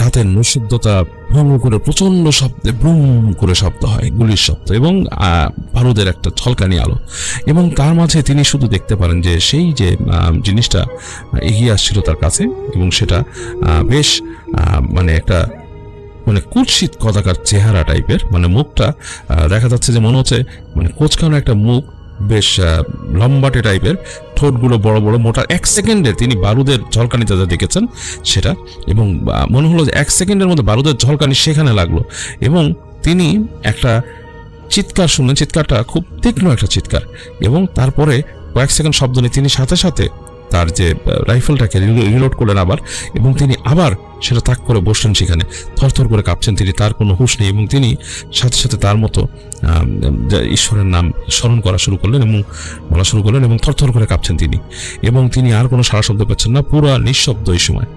একটু পরে তিনি আবার একটা কোকানির শব্দ শুনতে পেলেন, এবং এবার তার বাম পাশ থেকে আসছে একদম কাছে। তিনি আবার রাইফেল তাক করে যখন শুট করতে যাবেন, মনে হলো তার খুব কাছে চলে আসছে এরকম একটা অভাবের মতো, এবং তিনি গাছ থেকে পড়ে গেলেন, এবং পড়ে যাওয়ার মুহূর্তে তিনি আবার সেখানে গুলি করলেন, এবং তিনি 1 সেকেন্ডের মধ্যে মনে হয় খুব এলোমেলো ভাবে দেখেছেন যে এলোমেলো চুল টাইপের তার সামনে কিছু একটা এরকম এগিয়ে আসছিল। তিনি রাইফেল শুট করে তিনি নিচে পড়ে গেলেন গাছ থেকে, এবং ধপ করে নিচে পড়লেন, এবং তিনি পড়ার মুহূর্তে শুধু স্মরণ করছিলেন যে হে সৃষ্টিকর্তা, আমি যদি এখন চলে যাই আমাকে তুমি রক্ষা করো, আমার তো আর কেউ নেই। এরকম স্মরণ করতে করতে তিনি নিচে পড়ে গেলেন, কারণ তার আর বাঁচার আসলে তিনি আর কোনো কিছু স্মরণ করতে পারছেন না। তিনি দ্বিতীয়বার মানে তার গুলিও করেছেন সে সময়, এবং তিনি নিচে পড়লেন, এবং নিচে পড়ে তিনি জ্ঞান হারালেন। তার আর কিছু খেয়াল নেই, পুরোপুরি ব্ল্যাক সবকিছু। তার যখন হুঁশ ফিরল তখন সকালের আলো, রোদ পড়েছে তার মুখে, এবং তিনি খেয়াল করলেন যে চারিপাশে তিনি শুয়ে আছেন একটা গাছের নিচে, এবং সেখানে তার রাইফেলটা পাশে পড়া, এবং কিছু নেই, মানে জায়গাটা পুরো ফাঁকা। এবং তিনি কাছে আশেপাশে তাকালেন, তার রাতের বিভৎস দৃশ্যের কিছুটা তার মনে পড়লো, এবং তিনি আর কিছু খেয়াল করতে পারছেন না, তাকিয়ে দেখছেন আশেপাশে, এবং সেখানে তিনি কিছুই মানে দেখতে পেলেন না, আশেপাশে কিছুই নেই, এবং তার সেই ঘোড়া তো থাকার প্রশ্নই আসে না। এবং তিনি উপরের দিকে তাকালেন গাছের দিকে, যে কিছু দেখা যায় কিনা, তার ব্যাগেজ বা সামথিং, সেরকম কিছু তিনি আর দেখতে পেলেন না। তিনি উঠে হাঁটার চেষ্টা করলেন, বুঝতে পারলেন যে তার হাত পা মানে চলছে না, মানে প্রচণ্ড ব্যথা সেখানে। তো তিনি সেখানে শুয়ে তিনি চিৎকার করতে লাগলেন, গোঙাতে লাগলেন। অনেকক্ষণ পর তিনি খেয়াল করলেন জঙ্গলের ভেতর থেকে কয়েকজন মানুষের মানে মাথা উঠলো, তারা মানে লুকিয়ে ছিল কোথাও, তারা উঠে এগিয়ে আসলো। তো তিনি বুঝতে পারলেন যে এরা এখানকার ট্রাইব, মানে নেটিভ আমেরিকান ট্রাইব যারা ছিল, তারা রেড ইন্ডিয়ান যারা। এর মধ্যে কয়েকজন উঠে এসে কাছে আসলো, এবং তাকে জিজ্ঞেস করলো কোন একটা ভাষায়। তিনি সেই ভাষা কমিউনিকেট করতে পারেন না, তিনি শুধু হাত পা নাড়লেন কিছুক্ষণ, তার হাত নাড়লেন, কিছু বোঝাতে পারলেন না, এবং একসময় তিনি জ্ঞান হারালেন। পরবর্তীতে তার যখন হুঁশ ফেরে তখন তিনি একটা এরকম একটা কুটিরের মধ্যে আছেন, যেখানে নাকি একটা কুড়ে ঘরের মতো সেখানে রাখা, এবং সেখানে তিনি দেখলেন যে তার হাত পায়ে লাঠি দিয়ে বেঁধে ব্যান্ডেজ করে দেওয়া হয়েছে, মানে সম্ভবত তার পা ভেঙেছে এবং তার হাতও ভেঙেছে। তো তিনি শুয়ে আছেন, কথা বলতে পারছেন না। তো সেখানে তিনি দেখলেন একটা ছোট বালক এসে তাকে দেখে চলে গেল। একটু পরে সেখানে একজন শ্বেতাঙ্গকে নিয়ে এসে প্রবেশ করলো সেখানে, এবং সেই শ্বেতাঙ্গকে দেখে কার্লোসের সে পুরোপুরুষ আশ্বস্ত হলেন যে এটা কোনো ইউরোপিয়ান, এবং সে তাকে পরিষ্কার ইংরেজিতে জিজ্ঞেস করলো যে কি ব্যাপার। তো তিনি স্বভাবতই খুব একটা ইংরেজি ভাষা পছন্দ করতেন না বা কিছু না, তবে তার কাছে ওই সময় মনে হয়েছে যে এটা খুবই সুমধুর কোনো ভাষা তার সামনে কেউ বললো। তো তিনি সাথে সাথে ঈশ্বরকে ধন্যবাদ দিয়ে বললেন যে আমি এখন কোথায় আছি। তো শ্বেতাঙ্গ তখন তাকে বলল যে এখানকার যারা লোকাল ট্রাইব আছে তারা আপনাকে উদ্ধার করছে, তা আপনি এখানে পড়েছিলেন। তো সে তখন তার কার্লোসের পূর্বপুরুষ বলে যে তার সাথে কি ঘটেছিল সেখানে। তো তিনি শুনে তখন আরেকজন ট্রাইবাল লিডার বা ট্রাইবাল হেড তাকে নিয়ে আসেন, তার সাথে কথা হয়। তো তখন ট্রাইবাল হেড তাকে একটা কথা বলে, মানে সেই যে শ্বেতাঙ্গকে বলে এবং তাকে বলে, তারা শুনে যে তাদের এখানে একজন অপদেবতা আছে, যেই অপদেবতা এখানে ভোগ নেয় এবং তার জন্য তারাই ভোগ রেখে আসে এবং সে ভোগ নিয়ে যায়। এবং যেই গাছটার উপরে কার্লোসের পূর্বপুরুষ উঠেছিল, এটা হচ্ছে সেই যে অপদেবতার বসবাসের একটা জায়গা, এবং সেই জায়গাটাকেই তারা মানে এবং তারা ভোগ দিয়ে যায় একটা পাথরখণ্ডের কাছে। সেখান থেকে নাকি সেই অপদেবতা ভোগ নিয়ে এখানে আসতো।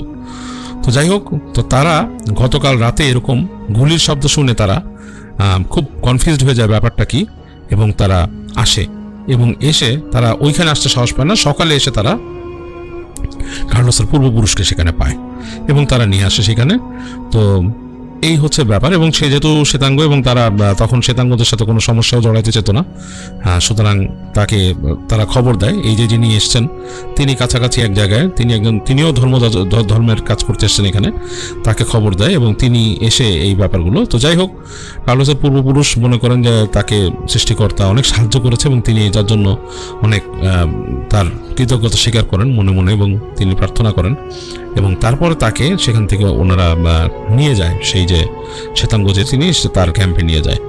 তো এই ব্যাপারটা, এবং তিনি যখন ওখান থেকে চলে আসেন তখন নাকি সেখানকার যারা ট্রাইবাল পিপল ছিল তারা বলে, তুমি কিন্তু সাবধানে থাকবে, তোমার উপর অপদেবতার নজর পড়ছে এবং তুমি যদি তাকে আঘাত করে থাকো তোমাকে সে পাল্টা আঘাত করবে।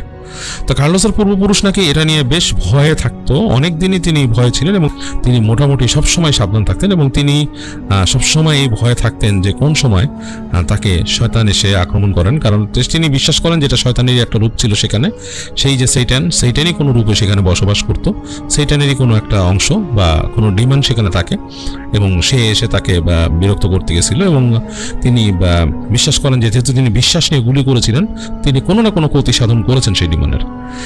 তো এটাই ছিল কার্লোসের পূর্বপুরুষের ঘটনা। আমি জানি না আপনাদের কেমন লেগেছে, আমার কাছে কিন্তু বেশ লেগেছে।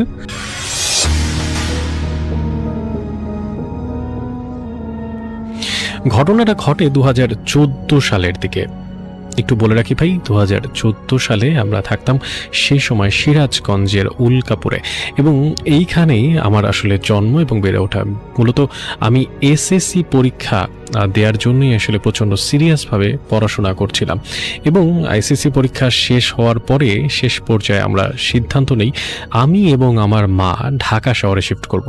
তার একটা বড় কারণ ছিল বিশ্ববিদ্যালয়ে ভর্তি হওয়ার জন্য পড়াশোনা। বিশ্ববিদ্যালয়ে ভর্তি হওয়ার জন্য আমরা সেখানে কোচিং সেন্টারে ভর্তি হওয়ার জন্য ঢাকাতেও শিফট করে যাই। কিন্তু শুরুর দিকে আমাদের থাকার কোনো জায়গা না থাকার কারণে আমার ছোট খালামণির বাড়িতে আমার মা এবং আমি উঠি। একটু জানিয়ে রাখতে চাই, আমার ছোট খালামণির বাড়িতে শুধুমাত্র আমার ছোট খালামণি, আমার খালু ভাই এবং তার পাশাপাশি আমার ছোট্ট একটা কাজিন ভাই আছে, এবং সেই মিলে আসলে ছোট ছিমছাম পরিবারেও আসলে অনেক শান্তি বিরাজমান ছিল। মূলত ঘটনা ঘটা শুরু করে আমরা যাওয়ারও বেশ কিছু মাস আগে থেকে। আমরা যাওয়ার পরে ঘটনার ব্যাপারে জানতে পারি। অনেক ভাই, একদিন রাতের বেলা খাবার দাবার খাওয়ার পরে আমার খালামণির সঙ্গে আমার আম্মুর একটা কথোপকথনের কিছুটা অংশ আমি এইভাবে শুনতে পাই। আমার ছোট খালামণি আমার আম্মুকে বলছিলেন, আপা এখন আমি কি করতে পারি? অনেক কিছু চেষ্টা করেছি কিন্তু কোনোভাবেই এই সমস্যার সমাধান হচ্ছে না। তখন আমার মা পাল্টাভাবে বলেন যে আমার মনে হয় পুরো ঘরটাকে বন্ধ করা প্রয়োজন, আর তারপরেও যদি দরকার পড়ে তাহলে ঠিক আমাদের এলাকাতে গিয়ে একজন খুবই নামকরা হুজুর আছেন, তার সঙ্গেও কথা বলা যেতে পারে। আমি এতটুকুই শুধুমাত্র শুনি, এরপরে আমি আর কিছুই তেমন শুনি না। তবে এতটুকু শুনেই আমি বুঝতে পারি নিশ্চয়ই কিছু না কিছু একটা ঝামেলা এই বাড়িতে আছে। সেদিন রাতের কথা, রাতের বেলা খাবার দাবার খেয়ে আমরা সবাই ঘুমোতে গিয়েছি। আমাকে একটা আলাদা ঘরে ঘুমানোর ব্যবস্থা করে দেওয়া হয়েছে। আমার মা এবং খালামণি একটা ঘরে ঘুমিয়েছেন এবং আরেকটা ঘরে ঘুমিয়েছে আমার খালু ভাই। রাতের বেলা হুট করে আমার কাছে মনে হতে থাকলো খাটের নিচে কিছু একটা অস্তিত্ব আমি টের পাচ্ছি। খাটটার একটু বর্ণনা দিতে চাই। খাটটা ছিল চৌকোনা একটা খাট, খাটের নিচে বোধহয় বেশ কিছু জিনিসপত্র স্টোর করে রাখা হয়েছিল। আমি প্রথম থেকে ভাবছিলাম হয়তো বা বড় সাইজের কোনো ইঁদুর হতে পারে সেখানে দৌড়াদৌড়ি করছে এবং সেই কারণেই এমন শব্দ হচ্ছে। এরপরে আমার কাছে মনে হতে লাগলো কেউ একটা খাটের নিচে কথা বলছে, একেবারে খুবই মিটি মিটি ভাবে ফিস ফিস করে কথা বলছে। তখনও আমার তেমন কোনো ভয় কাজ করেনি। ঘড়ির দিকে তাকিয়ে দেখলাম তখন সময় তাই প্রায় 10:24। প্রায় সবাই ঘুমিয়ে গেছে, কিন্তু এখনও মনে হচ্ছিল যে আমার মা এবং আমার খালামণি পাশের রুমে কথা বলছে। তাই আমি বেশ একটা ভয় পাইনি। এরপর আমার চোখ বন্ধ হয়ে যায়। অনেক ভাই, আমার ঘুম ভাঙে রাত যখন প্রায় 2:30। তখন আমি ঘুম থেকে উঠে দেখতে পাই চারপাশে সমস্ত লাইট বন্ধ করা এবং সেই শব্দ এখনো খাটের নিচ থেকে ভেসে আসছে। এইবার আমি কিছুটা ভয় পেয়ে যাই। এতক্ষণ সাহস থাকলেও এবার মনে হচ্ছিল যে আমি এখন কি করতে পারি। আমি তখন ভালো করে বালিশটাকে সরিয়ে খাটের সঙ্গে কান লাগিয়ে নিচে শোনার চেষ্টা করছিলাম যে কি হচ্ছে। আমি যা শুনতে পেলাম তা শোনার জন্য আমি একদম প্রস্তুত ছিলাম না। অনেক ভাই, আমি শুনতে পেলাম খাটের নিচ থেকে একটা গোঙানির শব্দ। মনে হচ্ছে কারো মুখ চেপে ধরেছে এমন শব্দ। পাশে একটা ফিস ফিস শব্দ আমি শুনতে পেলাম। অনেক ভাই, আমি যদি ভুল না হই আমি স্পষ্ট শুনতে পেলাম ফিস ফিস শব্দ বলছে, দাঁড়িয়ে দে, দাঁড়িয়ে দে। আমি আরো মন দিয়ে শোনার চেষ্টা করছিলাম। তখনই রুমের মধ্যে রাখা একটা কৌটা অনেক জোরে ফ্লোরে পড়ে গেল। অনেক ভাই, কোনো একটা কৌটা যদি পড়ে যায় সেটা কতটা আস্তে বা জোরে পড়েছে সেটা নির্ভর করে হচ্ছে তার ওজনের উপর ভিত্তি করে। একটা খালি কৌটা ঠিক ফ্লোরের উপরে পড়ার পরে এত জোরে শব্দ হওয়ার কথা না। মনে হচ্ছিল কেউ ঠিক ওপর থেকে ছুঁড়ে নিচের দিকে ফেলেছে। এত জোরে শব্দ হয়েছে যে ঘরের সবাই প্রায় একসঙ্গে দৌড়ে আমার রুমে চলে এসেছে। আমি আগেই ব্যাপারটা নিয়ে সন্দেহ যেটা করেছিলাম সেটাই সত্য হলো। আমার খালামণি কোনো কথাবার্তা না বলে আমাকে আমার পাশে এসে বসলেন এবং কোনো কথা না বলে আমাকে পাশের রুমটাতে নিয়ে গেল। এরপরে আমার মা এবং আমার খালামণি আলাদা একটা রুমে চলে গেল এবং আমার খালু ভাইও সেই রুমে গিয়ে তাদের সঙ্গে কথা বলতে থাকলেন। আমি এবং আমার ছোট কাজিন দুজনই খাটের উপরে বসে রইলাম। আমি প্রায় হয়ে গেলাম যে এত তাড়াতাড়ি ব্যাপারটা কি ঘটলো। এরপরে আমি সেই রুমে যাওয়ার পরেই দেখলাম সবাই চুপ হয়ে গেল। আমি সবাইকে আমার সাথে ঘটে যাওয়া সমস্ত ঘটনা খুলে বললাম। আমার কাছে মনে হচ্ছিল তারা কেউ আমার ঘটনা শুনতেও চায়নি, বরঞ্চ তারা আগে থেকেই জানতো যে আমার সঙ্গে আসলে কি হয়েছে। এরপর আমি যখন সবকিছু খুলে বললাম তখন আমার খালামণি বিমর্ষ ভঙ্গিতে আমাকে বলল যে তুমি যাও, তুমি বাবুর পাশে গিয়ে বসো, আমরা আসছি। অনেক ঘটনার এখানেও শেষ হলে পারতো। আমি যখন রুমে ঢুকতে যাব তখন আমি শুনতে পাই বাবু কারো একটার সাথে কথা বলছে। আমি স্পষ্ট শুনতে পাই বাবু কারো একটার সাথে কথা বলছে। আমি আমার ছোট কাজিনটার বয়সের কথা বোধহয় বলিনি। ওর বয়স 3 বছর, সদ্য 3 বছরে পড়লো। গেল মাসে ওর বার্থডে সেলিব্রেট করা হয়েছিল। আমি দেয়ালের পাশে হেলান দিয়ে কান পাতার চেষ্টা করলাম। বাবু কাউকে একটা বলছে, এদিকে আসো, বসো।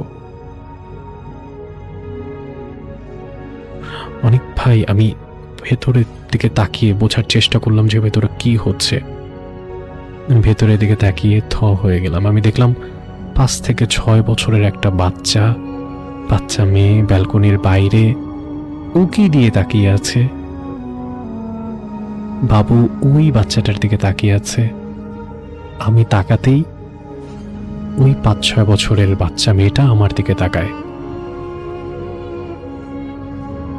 কি বিভৎস দেখতে সেই মেয়েটি ছিল। কুচকুচে কালো, চোখগুলো প্রচন্ড রকমের সাদা। আমি এখনো বলতে পারবো না, মুহূর্তেই মনে হলো সেটা ভ্যানিশ হয়ে গেল। অনেক ভাই, ঘটনার এখানেও শেষ হলে পারতো। আমি তাড়াতাড়ি বাবুকে নিয়ে কোলে নিয়ে ওই রুমের ভেতরে যাই এবং সব ঘটনা খুলে বলি। এইবারও আমার খালামণি এবং আমার খালু ভাই একেবারেই নীরব ছিলেন, যেন এমন ঘটনা তাদের জন্য নিয়মিত, স্বাভাবিক। আমি আমি এতটা ভয় পেয়ে যাই যে বলার বাইরে।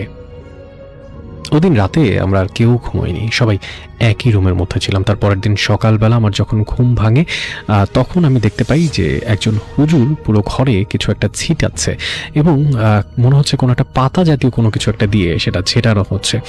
একটু বলে রাখা ভালো অনেক ভাই, আমি আসলে বেশ কিছু বিষয় নিয়ে প্রচণ্ড পরিমাণে উদ্বেগ প্রকাশ করছিলাম। তার মধ্যে একটা যেমন ছিল অলৌকিক এসব বিষয়, তার মধ্যে আরও একটা বিষয় হচ্ছে আমি কখনো ভূত প্রেত বা এই জাতীয় বিষয় কখনোই বিশ্বাস করতাম না, বরঞ্চ আমার কাছে মনে হয় এই সমস্ত বিষয়গুলো একটা বড় রকমের ভণ্ডামি। কিন্তু সেদিন রাতে যেটা ঘটে গেল তারপরে আসলে আমার আর কোনো কিছুই বলার ছিল না। আমি সেই হুজুরের কাছে গিয়ে প্রশ্ন করলাম, কি হচ্ছে, কি হয়েছে? আমার মনে হয় হুজুর আমাকে বেশ বড় সড় মনে করেই আমার কাছে বললেন, এই ঘরের মধ্যে কোনো একটা কালো ছায়া আছে, আমার মনে হয় তোমাদের এখান থেকে চলে যাওয়া উচিত। তুমি খুব বুঝিয়ে বলো তোমার পরিবারকে তোমাদের এখান থেকে চলে যাওয়া উচিত। ঘটনা এখানেও শেষ হলে পারত। আমি সেখানের থেকে চলে যাই, কিছুটা ফিরে আসি, আমার খালামণিকে এসে জিজ্ঞেস করি, হুজুর কি চলে গেছে? খালামণি বলে, কিসের হুজুর? আমি যেন আকাশ থেকে বললাম, বললাম কিছুক্ষণ আগে হুজুর আমার রুমের মধ্যে এসে পানি ছেটাচ্ছিল। খালামণি অবাক হয়ে আমার দিকে তাকিয়ে উত্তর দিলেন, সকাল থেকে ঘরের মধ্যে কেউই প্রবেশ করেনি, কেউই না। অনেক ভাই সেই মাসেই আমার খালামণিরা বাসা ছেড়ে দেন, যদিও শেষ রক্ষা হয়নি, কারণ বাসা ছেড়ে দেওয়ার পরে অন্য বাসায় যাওয়ার পরে আমার খালামণি প্রচণ্ড অসুস্থ হয়ে পড়েন এবং এত বেশি অসুস্থ হয়ে যান যে মনে হয় যে তিনি বোধহয় আর পৃথিবীতে বাঁচতেই পারবেন না, তেমন একটা অবস্থা হয়ে যায়। কিন্তু পরবর্তীতে প্রায় 2 থেকে 3 বছর ট্রিটমেন্ট করার পরে তিনি সুস্থ হয়ে ওঠেন। মূলত তার মূল ট্রিটমেন্ট ছিল হচ্ছে ওঝার দ্বারা ঝাড়ফুঁক করা।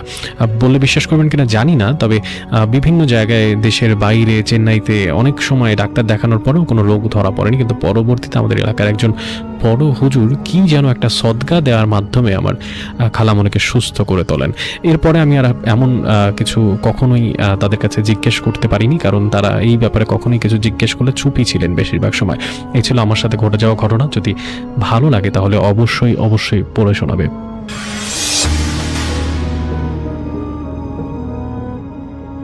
এই ঘটনাটি ভুতুড়ে, এটা সত্য, কিন্তু এর মধ্যে আমাদের প্রবাসী রেমিটেন্স যোদ্ধা ভাইদের চরম এক অবর্ণনীয় কষ্টের বিবরণ রয়েছে, যা আপনারা শুনলেই বুঝতে পারবেন। চলুন ঘটনাটি শুরু করি। ঘটনাটি যিনি পাঠিয়েছেন উনি একজন কুয়েত প্রবাসী ভাই। ওনার নাম মোহাম্মদ তারেক হোসেন। ওনার বাড়ি লক্ষ্মীপুর জেলার সদর উপজেলার লক্ষ্মীপুর পৌরসভার 11 নং ওয়ার্ডে। উনি কুয়েতে গিয়েছিলেন,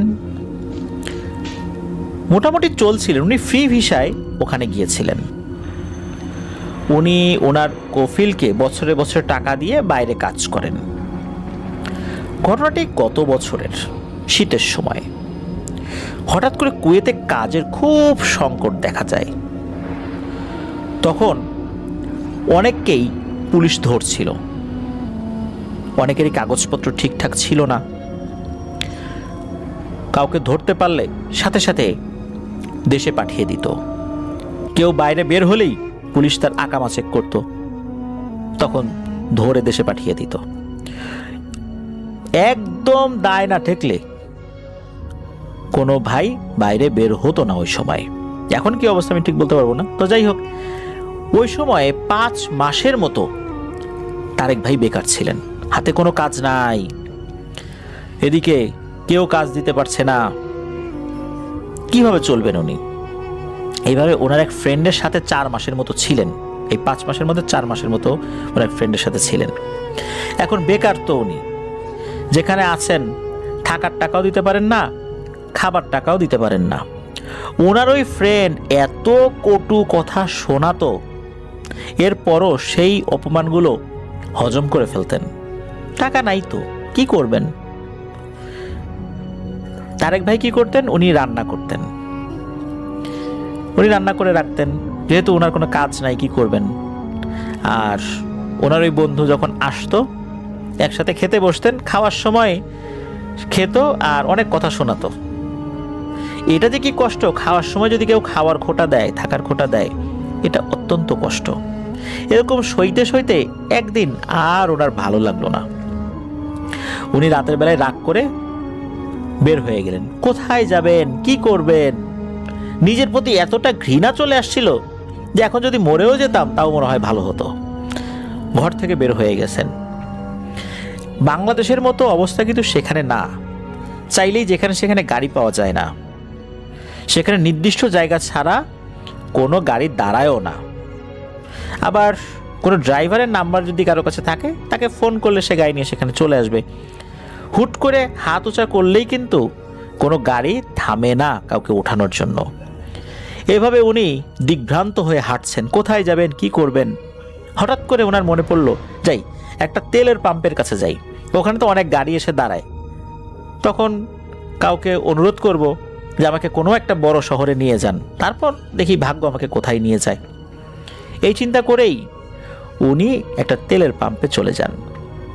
এদিকে ওনার হাতে তো একটা টাকাও নাই, অর্থাৎ কুয়েতি দিনার, যেটা একটা দিনারও নাই। যখন ওই পাম্পে উনি দাঁড়িয়ে আছেন, গাড়িও তখন খুব একটা আসছে না। একটা গাড়ি পান, সেই গাড়ি যিনি চালাচ্ছিলেন তার কাছে অনুরোধ করেন যে আমার এই অবস্থা, আমাকে কোনো একটা জায়গায় নামিয়ে দেন আপনি। তখন বললেন ঠিক আছে, তুমি ওঠো গাড়িতে। তখন ওই ভদ্র জিজ্ঞেস করছেন, কি হয়েছে তোমার, তোমার দেশের বাড়ি কোথায়, অর্থাৎ তুমি কোন দেশের। তখন এই তারেক ভাই বিস্তারিত খুলে বলেন ওনাকে সমস্যাগুলো।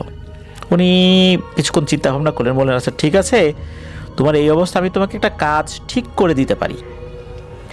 আমার শ্বশুর শাশুড়ির সাথে কথা বলতে হবে। তো উনি ওই সময় গাড়ি চালানো অবস্থায় শ্বশুরের সাথে কথা বললেন এবং কথা বলে একটা কাজ ঠিক করে দিলেন। এই বিপদের মধ্যে যেখানে থাকার জায়গা নাই, খাওয়ার কোনো নিশ্চয়তা নাই, তখন বেতন নিয়ে আর কি কথা বলবেন। কোনো মতে মাথা গোজার ঠাই আর একটু খাবার খেতে পারলেই হলো। কিছু দিলে দিল, না দিলে নাই। তো সেখানে নিয়ে যাওয়া হয়। ওই লোক গাড়ি নিয়ে সেই শ্বশুর শাশুড়ির বাড়িতে চলে যান। কাজ দেয়া হয়। কাজটা হচ্ছে মরুভূমির মধ্যে কয়েকটা তাঁবু থাকবে। ওনারা মাঝে মাঝে রাতের বেলা মরুভূমিতে যান। তো ওনাদেরকে চা কফি বানিয়ে খাওয়াতে হবে। তো অ্যারাবিয়ান যে কফি, তো ওনারা এটাকে গাওয়া বলে আর কি। খেজুর বা আরও কিছু জিনিস দিয়ে এই কফিটা তৈরি করা হয়। তো যারা এটার সাথে পরিচিত তারা আপনারা জানেন এটাকে গাওয়া বলে। আর আরেকটা বিষয়, সেটা হচ্ছে যে মরুভূমিতে কিন্তু রাতের বেলা প্রচণ্ড ঠান্ডা হয়ে যায়, অনেক সময় মাইনাসের নিচে টেম্পারেচার চলে আসে। আর শীতকালে তো অবস্থা আরও খারাপ। তো ওই সময় শীত চলে এসেছে, 3-4 মাস শীতের একটা সময় থাকে। আর ওই সময় কুয়েতের মরুভূমিগুলোতে খেমা বানানো হয়, যেটাকে আসলে আমরা তাঁবু বলি। তো ওখানে এরকম 2-3টা তাঁবু করা হয়েছিল। একটাতে মহিলাদের জন্য বসার ব্যবস্থা করা হয়েছিল, আর একটাতে পুরুষদের জন্য বসার ব্যবস্থা করা হয়েছিল, আর একটাতে এই যে তারেক ভাই উনি থাকতেন। সাধারণত দেখা যেত কি যে এই যেই লোকজন, তারা সপ্তাহের কয়েকটা দিন শুধু আসতো, এসে ঘন্টাখানেক সেখানে বসতো, গল্পগুজব করতো, এই গাওয়া খেত, আবার তারা চলে যেত। এমনও হতো 3-4 দিন কেউ আসতো না, তখন ওই জায়গাতে কারোর সাথে কথা বলার মতো অবকাশও থাকতো না তারেক ভাইয়ের, একাই থাকতে হতো। দূরে অনেক দূর পর্যন্ত দেখা যায় মরুভূমিতে কিন্তু প্রায় 15-20 কিলোমিটারের মধ্যেও কোনো বসতি নাই। প্রথম দিকে একটু ভয় পেলে উনি মানিয়ে নিলেন সবকিছু। আর খাওয়া দাওয়ার জন্য যা যা দরকার সবগুলো তারা দিয়ে যেত, এই জন্য খাওয়া নিয়েও কোনো সমস্যা হচ্ছিল না। এভাবে বেশ কয়েকদিন যাওয়ার পর এক রাত্রে উনি শুয়ে আছেন, হঠাৎ করে অনেকগুলো কুকুর ডাকাডাকি শুরু করলো। ওখানে কিন্তু কোনো কুকুর ছিল না। কুকুর থাকবেই বা কেন, কুকুরের খাওয়ার কোনো জিনিসও তো ওখানে নাই।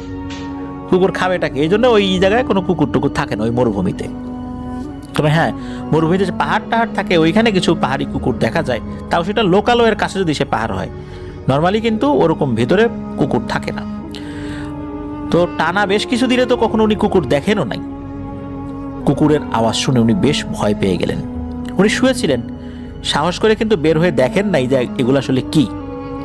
তো এরকম 2-3 দিন পর পর কুকুরের ডাক শোনা যায়। সবসময় যে শোনা যেত বিষয়টা এরকম না।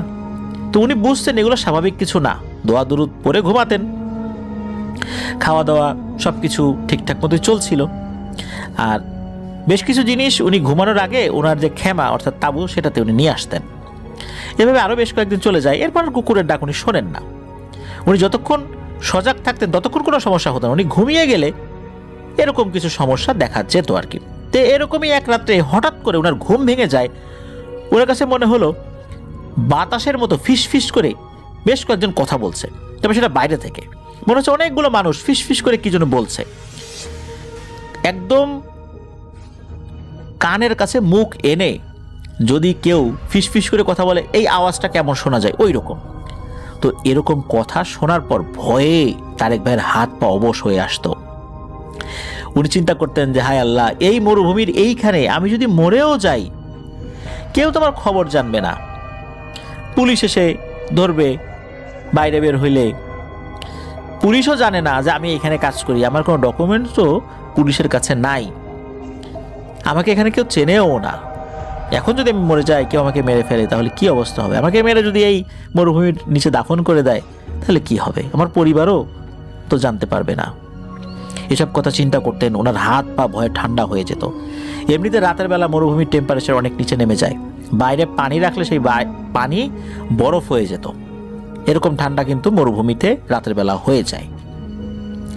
তারপরেও উনি মেনে নিয়েই চলছিলেন, এগুলো উপায় তো নাই। এগুলো বললে কি চাকরি থাকবে? রাস্তা থেকে দয়া করে নিয়ে এসে চাকরিটা দিয়েছিলেন, হুট করে এরকম অপরিচিত লোককে চাকরি দিয়েছিলেন, কোথায় যাবেন? এসব সমস্যার কথা তো আসলে বলা যায় না, টাকাও নাই কাছে, থাকার জায়গা নাই, মেনে তো নিতেই হবে। তো যাই হোক, 2-3 দিন পর একদিন হঠাৎ করে দুপুর বেলা 12টা কি 12:30টার সময় হবে এরকম, দুপুরবেলা একদম ভর দুপুরে 4 জন মহিলা হেঁটে আসছে। এরকমটা দেখেন, এই যে তারেক ভাইয়ের যে খেমা অর্থাৎ তাঁবু সেটার দিকে, পরনে বড় বড় বোরখা পরা ছিল। 4 জনকে দেখতে প্রায় একই রকম লাগছিল, বেশ স্বাস্থ্যবান মহিলা ছিল, স্বাস্থ্যবান মহিলা হলে যেরকম দেখা যায় ওরকম ছিল, তবে অস্বাভাবিক তেমন কিছু মনে হচ্ছিল না। অস্বাভাবিক একটা বিষয় তো ছিলই, সেটা হচ্ছে এখানে হেঁটে আসা অসম্ভব। আশেপাশে 15-20 মাইলের মধ্যে কোনো ঘর বাড়ি নাই, কিচ্ছু নাই, তাহলে এখানে হেঁটে তারা কিভাবে আসবে? দিনের বেলা মরুভূমিতে প্রচন্ড তাপ থাকে, আর মরুভূমিতে কিন্তু অনেক দূর পর্যন্ত দেখা যায়। এত দূর হেঁটে আসা কিন্তু সম্ভব না। তাদের সামনে বা পেছনে কোনো গাড়িটারি হয়তো বা থাকতে পারে, গাড়ি রাখি মানে থামিয়ে রেখে আসছে, কিন্তু না, এরকম কোনো গাড়িও ছিল না। তাহলে ওনারা কিভাবে আসলেন? খুব অবাক লাগে। এই তারেক ভাই কি করেছেন, উনি দৌড়ে ওনার যে খেমা ওর ভিতরে গিয়েছেন, কারণ ওখানে কিন্তু ওই যে মোবাইল চার্জ দেওয়ার জন্য এই সোলার সিস্টেম এরকম একটা ব্যবস্থা থাকে। কিন্তু উনি চিন্তা করেছেন যে মোবাইলটা নিয়ে আসি, একটু ছবি তুলে রাখবো বা ভিডিও করবো যে এরা কারা। এই চিন্তা করে উনি যখন ওনার খেমার মধ্যে ঢুকে মোবাইলটা বের করে নিয়ে আসেন, তখন দেখেন কেউ নাই। কয়েক সেকেন্ডের মধ্যে তারা উধাও হয়ে গেল। বিশাল এই মরুভূমিতে তারা কোথাও উধাও হয়ে গেলেন। এটা তো দিনের বেলাতে দেখে উনি প্রচন্ড ভয় পেয়েছেন। এর কয়েকদিন পর উনি একটা মুরগি রান্না করে রেখে আসলেন। তো একদিন রান্না করলে উনি 2 দিন খেতে পারেন, একা মানুষ। তো দুপুরবেলা রান্না করে খেয়েছেন। এরপর সন্ধ্যার দিকে আবার যেখানে রান্না করেছেন সেখানে গিয়েছেন। বলে রাখা ভালো, যেখানে উনি রান্না করেন সেটা ছিল লোহার টিন দিয়ে তৈরি এক ধরনের একটা চুলা, ওর মধ্যে তেল দিতে হয়, তারপর পাম্প করতে হয়, এরকম আর কি। তো ওনারা যেখানে থাকেন সেটা হচ্ছে প্লাস্টিকের এক ধরনের খেমা তাঁবু। তো উনি তো খাবার আনতে গিয়েছেন, গিয়ে দেখেন যে পাতিলের ঢাকনা খোলা, একটা তরকারি পর্যন্ত নাই। অথচ ওখানে একটা ইঁদুরও ঢুকতে পারবে না, কারণ উনি নিজে গিয়ে ওই খেমার যেই দরজা এটা খুলেছিলেন, দরজাটা বন্ধ ছিল।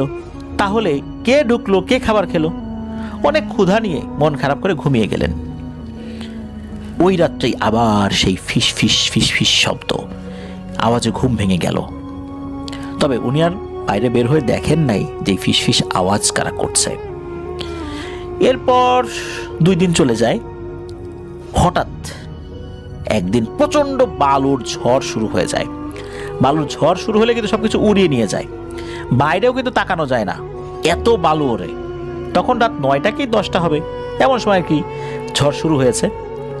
তখন উনি খেয়াল করলেন বাইরে কিছু রেখে আসছেন কিনা, সবকিছু তো আবার উড়িয়ে নিয়ে যাবে, তখন তো আবার কৈফিয়ত দিতে হবে। উনি বাইরে বের হয়ে এর মধ্যে দেখছেন সবকিছু ঠিকঠাক আছে কিনা। তখন উনি আর একটা ভয়ঙ্কর জিনিস দেখতে পান। ওখানে তো আরো 2টা খেমা রয়েছে, একটাতে মহিলারা বসে আর একটাতে পুরুষরা বসে আলাদা আলাদা। এখানে কিন্তু অপরিচিত মহিলা পুরুষরা আসে না, একই পরিবারের সদস্যরাই আসে আর কি। তো ওই যে মহিলাদের যে খেমা, ওইখান থেকে মনে হচ্ছে ফিস ফিস ফিস ফিস করে কথার আওয়াজ শোনা যাচ্ছে, অথচ বাইরে যে ঝড় শুরু হয়েছে এর ভেতর দিয়ে ওই ফিস ফিস আওয়াজ শোনা যাচ্ছে।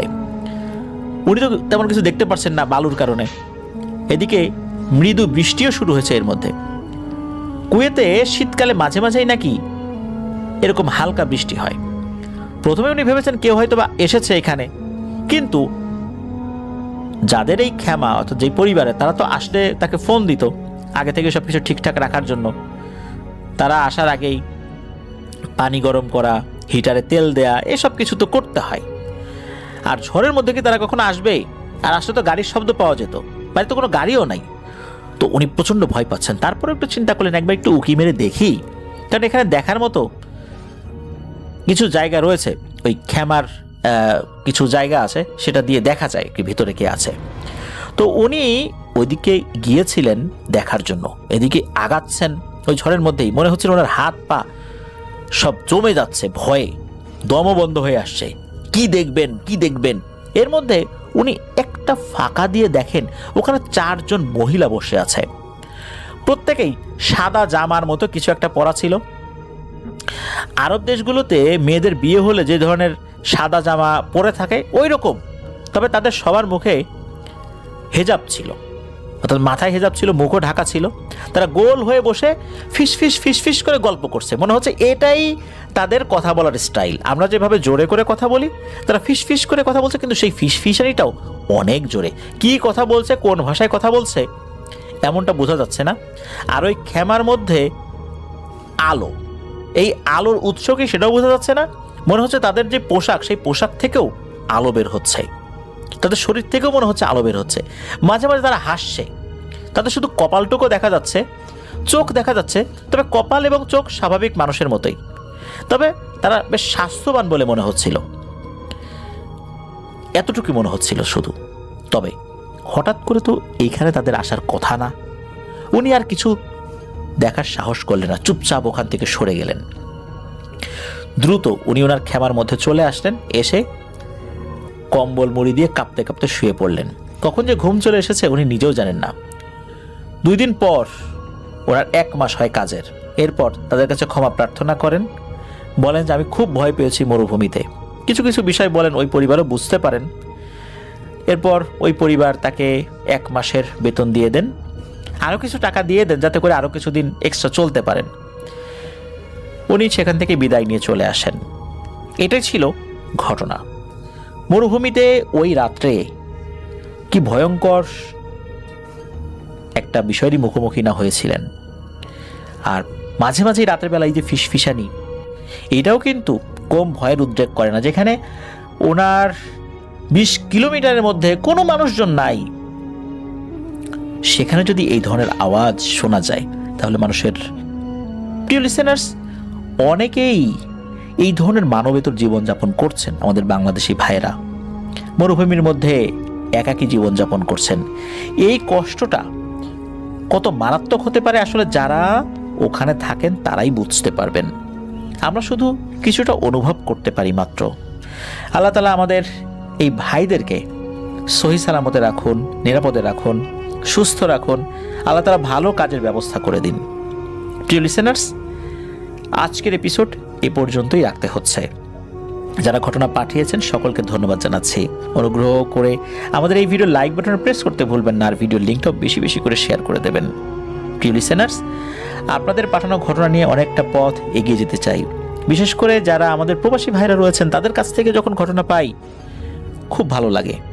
তারা তাদের অনুভূতিগুলো যখন ব্যক্ত করেন, কত কষ্টের মধ্য দিয়েও আমাদেরকে ঘটনাগুলো লিখে পাঠান, অনেকে অডিও আকারেও পাঠান। যে সময়টা পরিবারকে দিতেন, পরিবারের সদস্যদের সাথে ভিডিও কলে কথা বললে মনটা আনন্দিত হয়ে যায়, মনের মধ্যে এক ধরনের স্বর্গীয় অনুভূতি জাগে।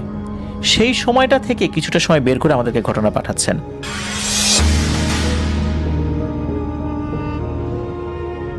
ঘটনা ঘটে যখন আমি বাংলাদেশে ছিলাম। সঙ্গত কারণে বলে রাখি, বাংলাদেশের আমি একটা বিশ্ববিদ্যালয়ে পড়াশোনা করেছি, যেটা বাংলাদেশের অন্যতম সেরা বিদ্যাপীঠগুলোর একটি, এবং সেখানেই 4 বছর হলে থেকে পড়াশোনা করে পরবর্তীতে স্কলারশিপ নিয়ে আমি এই আমেরিকাতে পাড়ি জমাই, তাও বেশ অনেক বছর আগে। ঘটনায় ফিরে যাই, আমি যখনকার ঘটনার কথা বলছি তখন সাল 2000 কি 2001। তুমি জানবে নিশ্চয়ই ওই সময়ে এখনকার মতো যে ইলেকট্রিসিটি সেটার ব্যবস্থা ঢাকাতে তেমন ছিল না। সে কারণেই আমরা বেশ জটিল একটা সময়ের ভেতর দিয়ে পার করছিলাম। হলের জীবনযাপনগুলো ছিল খুবই সাধারণ এবং বেশ অনেক সময় লোডশেডিং থাকার কারণে প্রায় অতিষ্ঠ হয়ে আমরা ছাদে বন্ধুরা মিলে আড্ডা দিতাম। তেমনই একদিন একটা ঘটনা তোমার কাছে শেয়ার করতে চাই। আমরা যেই হলটাতে থাকতাম, সঙ্গত কারণে সেই হলের নামও তোমাকে বলছি না। সেই হলটা ছিল 5 তলা। হলের ঠিক 5 তলা ছাদের ওপরে একটা খোলা জায়গা ছিল এবং চারপাশে তখনও তেমন কোনো রেলিংয়ের ব্যবস্থা হয়নি। বিশেষ করে সেই সময়কার বিল্ডিংগুলোতে তেমন রেলিংয়ের ব্যবস্থা থাকতো না। সে যাই হোক, রাতের বেলা এমনই একটা সময় হুট করে লোডশেডিং হয়ে যাওয়ার কারণে আমরা বন্ধুরা সবাই মিলে গিটার হাতে নিয়ে ঠিক ছাদে চলে যাই। সেখানে কিছু গান বাজনা করে সময় কাটাবো বলে। সময়টা ছিল গরমের কাল। আমরা যখন ছাদে যাই তখন আমাদের বন্ধুদের সংখ্যা ছিল 8 জন, কিন্তু আস্তে আস্তে সবাই নিচে চলে যায় ঘুমোনোর জন্য। বলে রাখা ভালো, তার কিছুদিন পরেই আমাদের পরীক্ষা ছিল, তাই সেই সময়কার সবারই বেশ ব্যস্ততায় কাটছিল। প্রফ ছিল এবং পাশাপাশি বিভিন্ন সেমিস্টারের বিভিন্ন আমরা ছেলে পেলে একসাথে থাকার কারণে প্রত্যেকেরই টুকটাক আলাদা আলাদা কাজে সবাই চলে গেল। সর্বশেষ আমরা ছাদে ছিলাম মাত্র 3 জন। ঘটনা ঘটে মূলত আমাদের যেই বন্ধু গিটার বাজাতো ঠিক সেই বন্ধুটার সঙ্গে। সেই বন্ধুটার নাম ছিল আসাদ, এবং আসাদ খুব ছোটবেলা থেকেই মিউজিশিয়ান হওয়ার একটা নেশায় ছিল, তাই সে খুব ভালো গিটারও বাজাতে শিখে নিয়েছিল। ছাদের ওপরে বসে আমরা তখন সাম্প্রতিক একটা খুবই জনপ্রিয় গান গাচ্ছিলাম সবাই মিলে এবং বেশ হাসি আড্ডা মজাই করছিলাম। বলে রাখা ভালো, আমি তখন পড়তাম 3rd ইয়ারে, যে আসাদ গিটার বাজাচ্ছিল সে পড়তো 2nd ইয়ারে, আর 4th ইয়ারের আমাদের একটা বড় ভাই ছিল আর তার সঙ্গে তারও একটা বন্ধু ছিল। মূলত আসাদ আমি একই সাথে এসএসসি এবং এইচএসসি দিয়েছি, কিন্তু সে 2nd টাইমার হওয়ার কারণেই সে এক ব্যাচ জুনিয়র। সে যাই হোক, ফিরে আসি আবারও সেই ঘটনায়। ঠিক রাতের বেলা ছাদের ওপরে যখন আমরা একসাথে জ্যামিং করছিলাম, গান গাচ্ছিলাম, হুট করেই প্রথমে আমাদের একটা বড় ভাই বন্ধু যিনি আমাদের সাথে ছিলেন তিনি বলেন যে তোমরা কি কোনো হাসির শব্দ শুনতে পাচ্ছ? পরে আমরা খুব মন দিয়ে গান থামিয়ে ভালো করে শোনার চেষ্টা করলাম। দেখলাম যে না, হাসির শব্দ আমরা শুনতে পাচ্ছি না, তবে একটা গোঙানির আওয়াজ ভেসে আসছে। আমরা আবারও সেটাকে ঠিক এড়িয়ে দিয়ে গান গাইতে শুরু করলাম। আবারও সেই বড় ভাইয়ের বন্ধু আমাদেরকে থামিয়ে দিয়ে বলল যে তোমাদের একটু ভালো করে বিষয়টাকে নজর দেওয়া উচিত, তোমরা কি এখনো সেই শব্দ শুনতে পাচ্ছ না? তখন আমরা আবারও সবাই থেমে গিয়ে সেই শব্দটা শোনার জন্য চেষ্টা করলাম।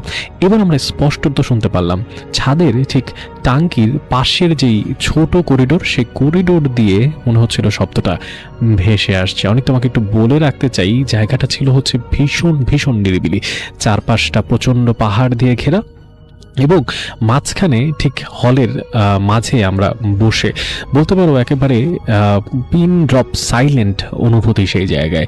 মাঝে মাঝে বন্য পশু পাখির কিছুটা ডাক ঠিকই ভেসে আসছিল, কিন্তু তাই বলে এত রাতে হলের ছাদ থেকে কান্না করবে কে?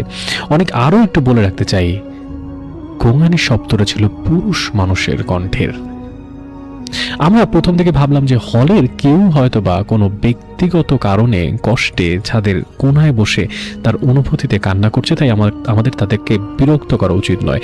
তখন আসাদ বলল যে তাহলে নিশ্চয়ই আমাদের গান গাওয়াও ঠিক হবে না, কারণ এই বিষয়টা তার মনের মধ্যেও প্রভাব ফেলতে পারে। তো সবশেষ আমরা সিদ্ধান্ত নিলাম, আচ্ছা ঠিক আছে, গান বন্ধ করে এবার আমরা নিজেরা নিজেদের কথা বলতে থাকি। অনেক ওই মুহূর্তে আমরা খেয়াল করলাম শব্দটা মনে হচ্ছে ভেসে ভেসে, আমি আবারও বলছি, ভেসে ভেসে সেই জায়গা থেকে ঠিক শূন্যের ওপর দিয়ে এক পাশ থেকে আরেক পাশে চলে গেল। আমি স্পষ্ট শুনতে পেলাম, আমার সঙ্গে আমার সাথে যারা ছিলেন তারও স্পষ্ট শুনতে পেল যে শব্দটা মুভ করছে, এক জায়গা থেকে আরেক জায়গায় যাচ্ছে, যেটা বাট ইম্পসিবল, কারণ আমরা ঠিক ছাদের মাঝখানে ছিলাম। কেউ যদি এক পাশ থেকে আরেক পাশে যেতে হয় তাহলে ছাদের মাঝখান দিয়ে হেঁটে যেতে হবে। অনেক ঘটনার এখানেও শেষ হলে পারতো। হুট করেই আমরা খুব জোরে একটা শব্দ শুনতে পেলাম, মনে হলো ছাদ থেকে কোনো কিছু একটা নিচে পড়েছে।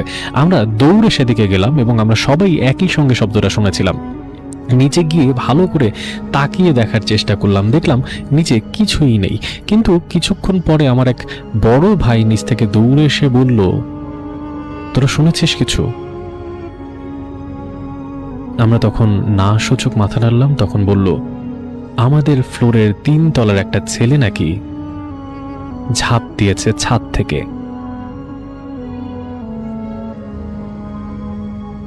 অনেক তোমাকে একটু বলে রাখতে চাই, যে ছেলেটার কথা বলা হচ্ছিল আমরা জানতাম সে ছেলেটা পজেস্ট এই কারণেই বলছি, সে ছেলেটাকে অনেকটা সময় অনেকটা ধরে বেঁধে তার রুমের মধ্যে রেখে যাওয়া হতো এবং সে খুব উদ্ভট বিহেভ করতো। অনেকবার তাকে বাড়িতে নিয়ে যাওয়া হচ্ছে, কিন্তু বাড়িতে সে কোনোভাবেই সুস্থ থাকতো না, বরঞ্চ হলে আসলে সে কিছুটা সুস্থ হতো।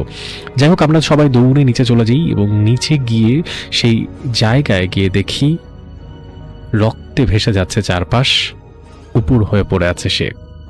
তাড়াতাড়ি করে হলের অ্যাম্বুলেন্স রেডি করা হলো এবং তাকে সংশ্লিষ্ট আমাদের বিশ্ববিদ্যালয়ের যে হাসপাতাল সেখানে নিয়ে যাওয়া হলো এবং কিছুক্ষণ পরে আমরা খবর পেলাম কর্তব্যরত চিকিৎসক তাকে মৃত ঘোষণা করেছে। অনেক ঘটনার এখানেও শেষ হলে পারত। আমাদের সবার মধ্যে হলের কেমন একটা ভয়, আতঙ্ক আর মন খারাপ ভয় করে বসলো। আমরা সবাই বসেছিলাম। এর মাঝখানে এই যে ঘটনা ঘটলো সেদিন রাতে, সেই ব্যাপারে আমরা নিজেদের মধ্যে আর কোনো কথা বললাম না। একদিন চায়ের দোকানে চা খেতে খেতে আমার সে বন্ধু আসাদ সেই প্রসঙ্গ আবারও টেনে তুললো এবং বলল, মনে আছে সেদিন আমরা গোঙানির শব্দ শুনেছিলাম? আমি বললাম, হয়তো সে ওখানেই ছিল, আমরা বরঞ্চ ভুলে ভাবছিলাম সে সেখান থেকে গোঙাচ্ছে। আমরা যদি একটু এগিয়ে যেতাম, আমরা যদি একটুকু খুঁজতে যেতাম, তাহলে বোধহয় আমরা সেই ছেলেটার জীবন বাঁচাতে পারতাম। তখন আসাদ নিজের মনের মধ্যে একটা গুমোট ভাব নিয়ে বলল, তুই ঠিক বলেছিস, আমরা আসলে হয়তোবা ছেলেটাকে বাঁচাতে পারতাম, কিন্তু আমরা বাঁচাতে পারলাম না। এরপরের বেশ কয়েকদিন কেটে গেল, আমরা এই বিষয় নিয়ে আর তেমন কোনো কথা বললাম না। একদিন খুবই অনবরত কারণে, ঠিক আবারও ইলেকট্রিসিটি না থাকার জন্যই আমরা আবারও ছাদে যাই এবং ছাদে গিয়ে আবারও বসে বসে গল্প করছিলাম। ওই দিন আমি, আসাদ এবং আমাদের আরও 2জন বন্ধু সেখানে উপস্থিত ছিল। অনেক বিশ্বাস করবে কিনা জানি না, দূরের একটা কোণায় আমরা দেখছিলাম ছাদের রেলিংয়ের ঠিক পাশে একটা ছেলে মাথা নিচু করে বসে আছে এবং ঠিক একই গোঙানির শব্দ। তখন রাত কয়টা হবে? আনুমানিক 11টা কিংবা 12টা। আসাদ হুট করে বলে উঠল, ব্যাপারটা কি? এত রাতে এখানে কে হবে? সেদিনকার রাতের ঘটনা আমাদের সবারই মনে ছিল, আমাদের মনে পড়ে গেল। আসাদ বলল, যাওয়ার দরকার নেই, এখান থেকে দেখতে থাক কি হয়। তখন আমরা ছাদে ছিলাম টোটাল 4 জন। আমাদের একজন বন্ধু প্রচণ্ড ভয় পেয়ে যাওয়ায় সেখান থেকে চলে যায় এবং এরপরে আমরা 3 জন সেখানে দেখতে থাকি বসে বসে যে আসলে ঘটনা কি ঘটে বা এই ছেলেটাই বা কে। কিছুক্ষণের মধ্যে আমরা দেখতে পেলাম সেই ছেলেটি রেলিংয়ের ওপরে গিয়ে দাঁড়ালো। আমি আবারও বলছি, সেই গোঙানো ছেলেটি রেলিংয়ের ওপরে গিয়ে দাঁড়ালো। চাঁদের আলোতে আমরা স্পষ্ট দেখতে পেলাম এই ছেলে আর কেউ নয়, সেই ছেলে যে কিছুদিন আগে ঝাঁপ দিয়ে আত্মহত্যা করেছে। আমরা স্পষ্ট দেখলাম, আমরা সেখানে দাঁড়িয়ে আছি, ছেলেটা লাফ দিল, নিচে কোনোই শব্দ হলো না। আমরা 3 জন একসাথে দেখেছি। এই ঘটনার ব্যাখ্যা আমরা জানি না। এরপরেও বেশ কয়েকবার হলের বিভিন্ন জায়গায় শুনেছি যে সেই ছেলেটাকে নাকি ছাদে হাঁটতে দেখা গেছে, সেই ছেলেটাকে নাকি সেখানে মাঝে মাঝে গোঙাতে দেখা গেছে এবং সেখানে কান্নাকাটি করে আবার অনেকে নাকি সেখান থেকে ঝাঁপ দিতেও দেখেছে।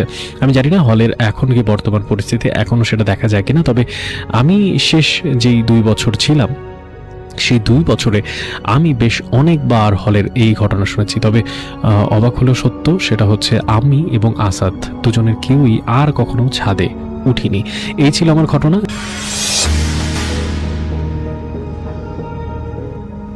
সরাসরি মূল ঘটনায় চলে যাই। ঘটনাটা ঘটে আমাদের মানিকগঞ্জের কোন একটা গ্রামে, আর আমি এই ঘটনাটা সংগ্রহ করি এলাকার কোন এক বয়োজ্যেষ্ঠ মুরব্বীর কাছে। তো যাকে নিয়ে ঘটনা, তো ধরে নিন তার নাম হচ্ছে রাসু, এবং এই ঘটনাটা ঘটে আজ থেকে প্রায় 60 কি 70 বছর আগে। তখন রাসুর বয়স ছিল 45 এবং তার পরিবার বলতে ছিল তার এক স্ত্রী এবং তার 2 মেয়ে। 2 মেয়ে তখন বিয়ে হয়ে গেছে। আর এই রাসু মিয়া তিনি ছিলেন পেশায় একজন দিনমজুর। তিনি আসলে ফসলের জমিতে কাজ করতেন এবং দিন শেষে তিনি যা রোজগার করতেন সেটা দিয়ে তাদের সংসার কোনো মতো চলে যেত। আরেকটা কথা বলে রাখা ভালো, তো এই রাসু তিনি তার গ্রাম ছেড়ে অন্যান্য গ্রামেও যেতেন। বিশেষ করে যখন ওই ধান কাটার মৌসুম থাকে অথবা পাট কাটার মৌসুম থাকে, তখন তিনি অন্যান্য গ্রামে গিয়েও তিনি দিনমজুরের কাজ করতেন। তো একবার তখন আসলে ধান কাটার মৌসুম ছিল, তো তার গ্রাম থেকে প্রায় 10 গ্রাম দূরে তো কোনো এক গৃহস্থের বাড়ি থেকে তার কাছে খবর আসে যে সেই গৃহস্থের ধানি জমিতে তাকে কাজ করতে হবে, সেই গৃহস্থের পাকা ধানগুলো তাকে কেটে দিতে হবে এবং ধান কাটা শেষ হলে তিনি বেশ ভালো কিছু টাকা পাবেন। তো রাসু তখন সেই দূতকে বা যে খবরটা আনছিল তখন সেই লোকটাকে বলে যে সে রাজি আছে, তো সে যথাসময়ে ওই গৃহস্থের বাসা পৌঁছে যাবে। তো রাসু তখন তার স্ত্রীকে বললেন যে তিনি আসলে ধান কাটার উদ্দেশ্যে তো তার গ্রাম থেকে প্রায় 10 গ্রাম দূরে কোন এক গৃহস্থের বাড়িতে যাবেন এবং সেখানে তিনি বেশ কিছুদিন থাকবেন। তো ঘরের যাবতীয় বাজার সদাইঘাট তিনি করে রেখে যান এবং তিনি স্ত্রীর কাছ থেকে বিদায় নেন। তো রাসু সেই গৃহস্থের বাড়ির উদ্দেশ্যে তিনি চলে যান। তো তিনি সেই গৃহস্থের বাড়িতে গিয়ে দেখেন শুধু তিনি একা নন, সেই গৃহস্থের বাড়িতে বিভিন্ন গ্রাম থেকে বিভিন্ন দিনমজুর আসছে, যারা সেই তার ধানি জমি থেকে পাকা ধানগুলো কাটার জন্য। তো রাসু মনোযোগ সহকারে সেই গৃহস্থের ধানগুলো কাটে,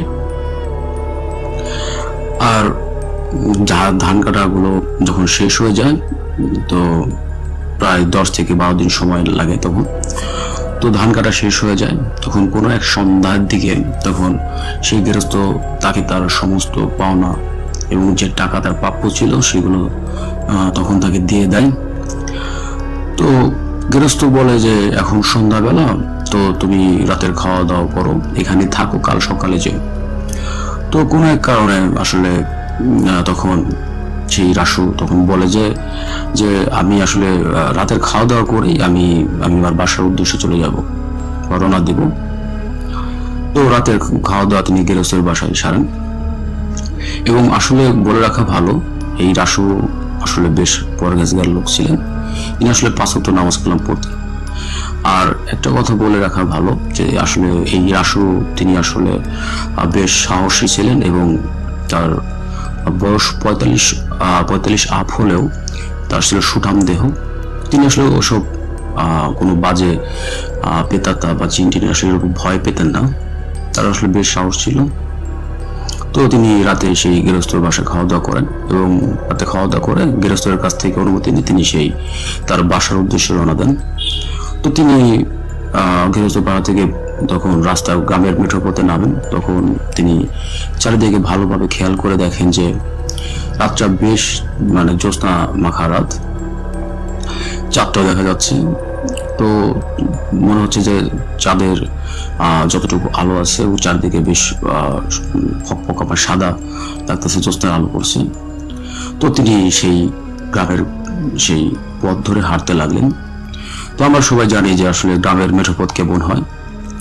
তো কোথাও বিভিন্ন ধরনের গাছ থাকে, কোথাও তাল গাছ থাকে, কোথাও আবার খেরের পালা থাকে, তো আবার কোথাও আবার বাড়িঘর থাকে। আবার এমন কিছু রাস্তা আছে যে রাস্তার দুধারে ধানি জমি এবং সরু একটা রাস্তা সেই জমির উপরে চলে গেছে। তো এভাবে হাঁটতে হাঁটতে প্রায় তিনি ৬-৭টা গ্রাম পার করে ফেলেছেন। তখন রাত্রি আনুমানিক 11:30 কিংবা 12টা বাজে। তো তিনি মেঠো পথ ধরে হাঁটতেছেন। তো হঠাৎ করে তার তিনি আসলে চাঁদের যে আলোটা পড়ছে, তো তিনি চারপাশে সেটা ভালো করে দেখলেন এবং তিনি আসলে চাঁদের আলোটা দেখে আসলে অত্যন্ত বিমোহিত করলেন এবং তিনি আসলে নিজের মনে অজান্তে গুনগুন করে তখন গান গাইতেছিলেন এবং চারদিকে পরিবেশটা বেশ ভালোই ছিল, বাতাস বইতেছে। তো তিনি তার কাঁধের যে গামছাটা ছিল, তো এটা ভালোভাবে গামছাটা তিনি কাঁধে জড়িয়ে নেন এবং আস্তে আস্তে হাঁটতে থাকেন। তো তিনি দূর থেকেই সেই রাস্তার পাশে একটা বট গাছ ছিল, তো তিনি সেই দূর থেকে সেই বট গাছটার দিকে তাকান এবং তিনি একটা জিনিস খেয়াল করেন যে এই বট গাছটা বেশ বড় এবং সেই বট গাছটার নিচে বেশ অন্ধকার এবং বট গাছটার উপরে চাঁদের আলো পড়ছে এবং সেই বট গাছের যে পাতাগুলো ছিল সেগুলো আসলে ওই চাঁদের আলোয় চিকচিক করতেছিল।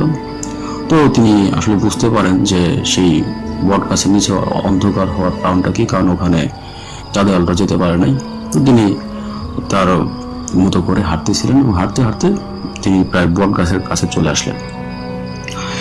তো তিনি সেই বট গাছটা ওখান থেকে ক্রস করে চলে আসলেন। তো বট গাছ থেকে তিনি প্রায় 50 কি 60 কদম মানে সামনে চলে আসছেন পিছের বট গাছ। তো হঠাৎ করে তিনি একটা মানে ঘর শব্দ শুনতে পান, অনেকটা মানে কুকুরের শব্দের মতো ঘর শব্দ শুনতে পান এবং তিনি একটা জিনিস খেয়াল করেন। তিনি যখন পিছনে ঘুরে তাকান তখন তিনি দেখেন যে একটা সাদা বিড়ালকে প্রায় 5-7টা কালো কুকুর মানে খুব বাজেভাবে মানে কামড় দিচ্ছে। তো তিনি আসলে বেশ মানে অবাকই হন যে একটা সাদা মানে বিড়ালকে এতগুলো কালো কুকুর এভাবে করতেছে। তো তিনি আসলে বেশ সাহসী মানুষ ছিলেন। তো তিনি মনে মনে বেশ সাহস সঞ্চয় করলেন এবং তার আসলে সেই বিড়ালটার প্রতি খুব মায়া লেগেছিল। তো তার মাথায় একটা চিন্তা ছিল যে এতগুলো কুকুরের হাত থেকে সেই বিড়ালটাকে তিনি কিভাবে রক্ষা করবেন। তো গ্রামের রাস্তা, তো তিনি চারদিকে তাকান। তো হঠাৎ করে তার সামনে একটা ছোট গাছ আছে, মানে ওই ঢোলকুমড়ি গাছ, গ্রামে যেটাকে ঢোলকুমড়ি বলে। তো তিনি সেই ঢোলকুমড়ি ভাঙেন এবং তিনি বেশ জোরে তখন তিনি ওই সেই কুকুরগুলোকে ধমকান এবং সেই লাঠি আস্তে আস্তে হাতে দিয়ে সেই কুকুরগুলো দেখে এগিয়ে যান। তো কুকুরগুলো তাকে দেখে বেশ ঘর শব্দ করতে লাগে এবং আস্তে আস্তে পিছিয়ে যায়। তো তিনি সেই বিড়ালটার কাছে যায় এবং বিড়ালটাকে যখন হাতে উঠান তখন তিনি দেখেন যে এত সুন্দর একটা সাদা বিড়াল এবং সেই বিড়ালে আসলে ঘাটটা মোটকে গেছে এবং বিড়ালটা তখন জামছিল। তো তিনি বিড়ালটার চোখের দিকে তাকান এবং তিনি দেখেন যে বিড়ালের চোখটা ছিল সম্পূর্ণ নীল রঙের। চাঁদের যে আলোটা পড়ছে সেই আলোতে তিনি বুঝতে পারছেন যে আসলে বিড়ালের চোখটা আসলে অনেকটা নীল রঙের। তো তিনি বিড়ালটাকে নেন। তো এই সময় তিনি একটা জিনিস খেয়াল করেন যে সেই কুকুরগুলো গড় করে মানে বেশ রাগত স্বরে তার দিকে মানে গর্ব শব্দ করতেছে। তো তিনি আসলে সেটা মানে করেন না, তিনি হাতে লাঠিটা নিয়ে তিনি সেই বিড়ালটাকে কোলে নিয়ে তিনি তার বাসার উদ্দেশ্যে রওনা দেন। তো একটা পর্যায়ে তিনি প্রায় বাসায় চলে আসেন। তখন রাত্রি বাজে 1টা কি 2টার মতো এবং তিনি তার স্ত্রীর নাম ধরে ডাক দেন এবং তার স্ত্রী তখন সেই দরজাটা খুলে দেন। তো খুলে দেওয়ার পরে তার স্ত্রী বলল যে এত রাত হলো। তখন তিনি সবকিছু খুলেই বললেন যে গৃহস্থ বাড়ি থেকে খাওয়া দাওয়া করে তিনি রওনা হয়েছেন, এই জন্য রাত হয়ে গেছে। গৃহস্থ থাকতে বলছিল, সে থাকে নাই। তখন তার স্ত্রী বলে তোমার কোলে ওটা কি? তখন বলে এটা একটা বিড়াল, তো রাস্তায় এরকম ঘটনা ঘটছে, তো আমি বিড়ালটাকে নিয়ে আসছি। তো সেই বিড়ালটাকে দেখে তার স্ত্রীর খুব মায়া হয়। তখন তারা তো এমনি গরিব মানুষ ছিলেন। তখন আসলে তাদের বাসা থেকে ওই বিড়ালে যেখানে আঘাতপ্রাপ্ত হয়েছে, ঘাট মটকে গেছে, তো সেখানে সেই রাসুর স্ত্রী মানে রাসুর যে স্ত্রী তখন সেই বিড়ালের ওই আহত জায়গায় কিছু ওই হলুদ লাগিয়ে দেয় এবং বিড়ালের মাথায় পানি ঢালে এবং বিড়ালকে কিছু পানি খাওয়ায়। তো রাসু তখন হাত মুখ ধুয়ে আসে এবং তাদের বাসার ভিতরে কিছু পুরান কাপড় চোপড় ছিল, তো সেটা দিয়ে সেই বিড়ালটাকে জড়িয়ে তার স্ত্রী এবং তার তিনি যে খাটে থাকতেন তার পাশে রেখে দেন। তো রেখে আর ওই সময় আসলে তখন ওই বাসায় কোনো কারেন্টের ব্যবস্থা ছিল না, তখন ছিল কুপি অথবা হ্যারিকেনের আলো। তো তারা সেই হ্যারিকেনের আলো নিভে তারা ঘুমিয়ে পড়ে। তো সকালবেলা যখন ঘুম থেকে ওঠে রাসু, তখন দেখে সেই বিড়ালটা ওখানে রয়েছে, কিন্তু বিড়ালটা মরে না, কিন্তু বিড়ালটা মিটমিট করে তাকাইতেছে। তো রাসু তার স্ত্রীকে বলে যে এটা বিড়ালকে যেন তুমি ভালো করে যত্নাত্তি করো, অবলা জীব কোনো কিছু বলতে পারে না, তো আমি বাজার সদার করে আসি। তো রাসু তখন সেই পাশের বাসা মানে পাশের যে বাজার থাকে সেই বাজারে যায় এবং বাজারঘাট করে আসে।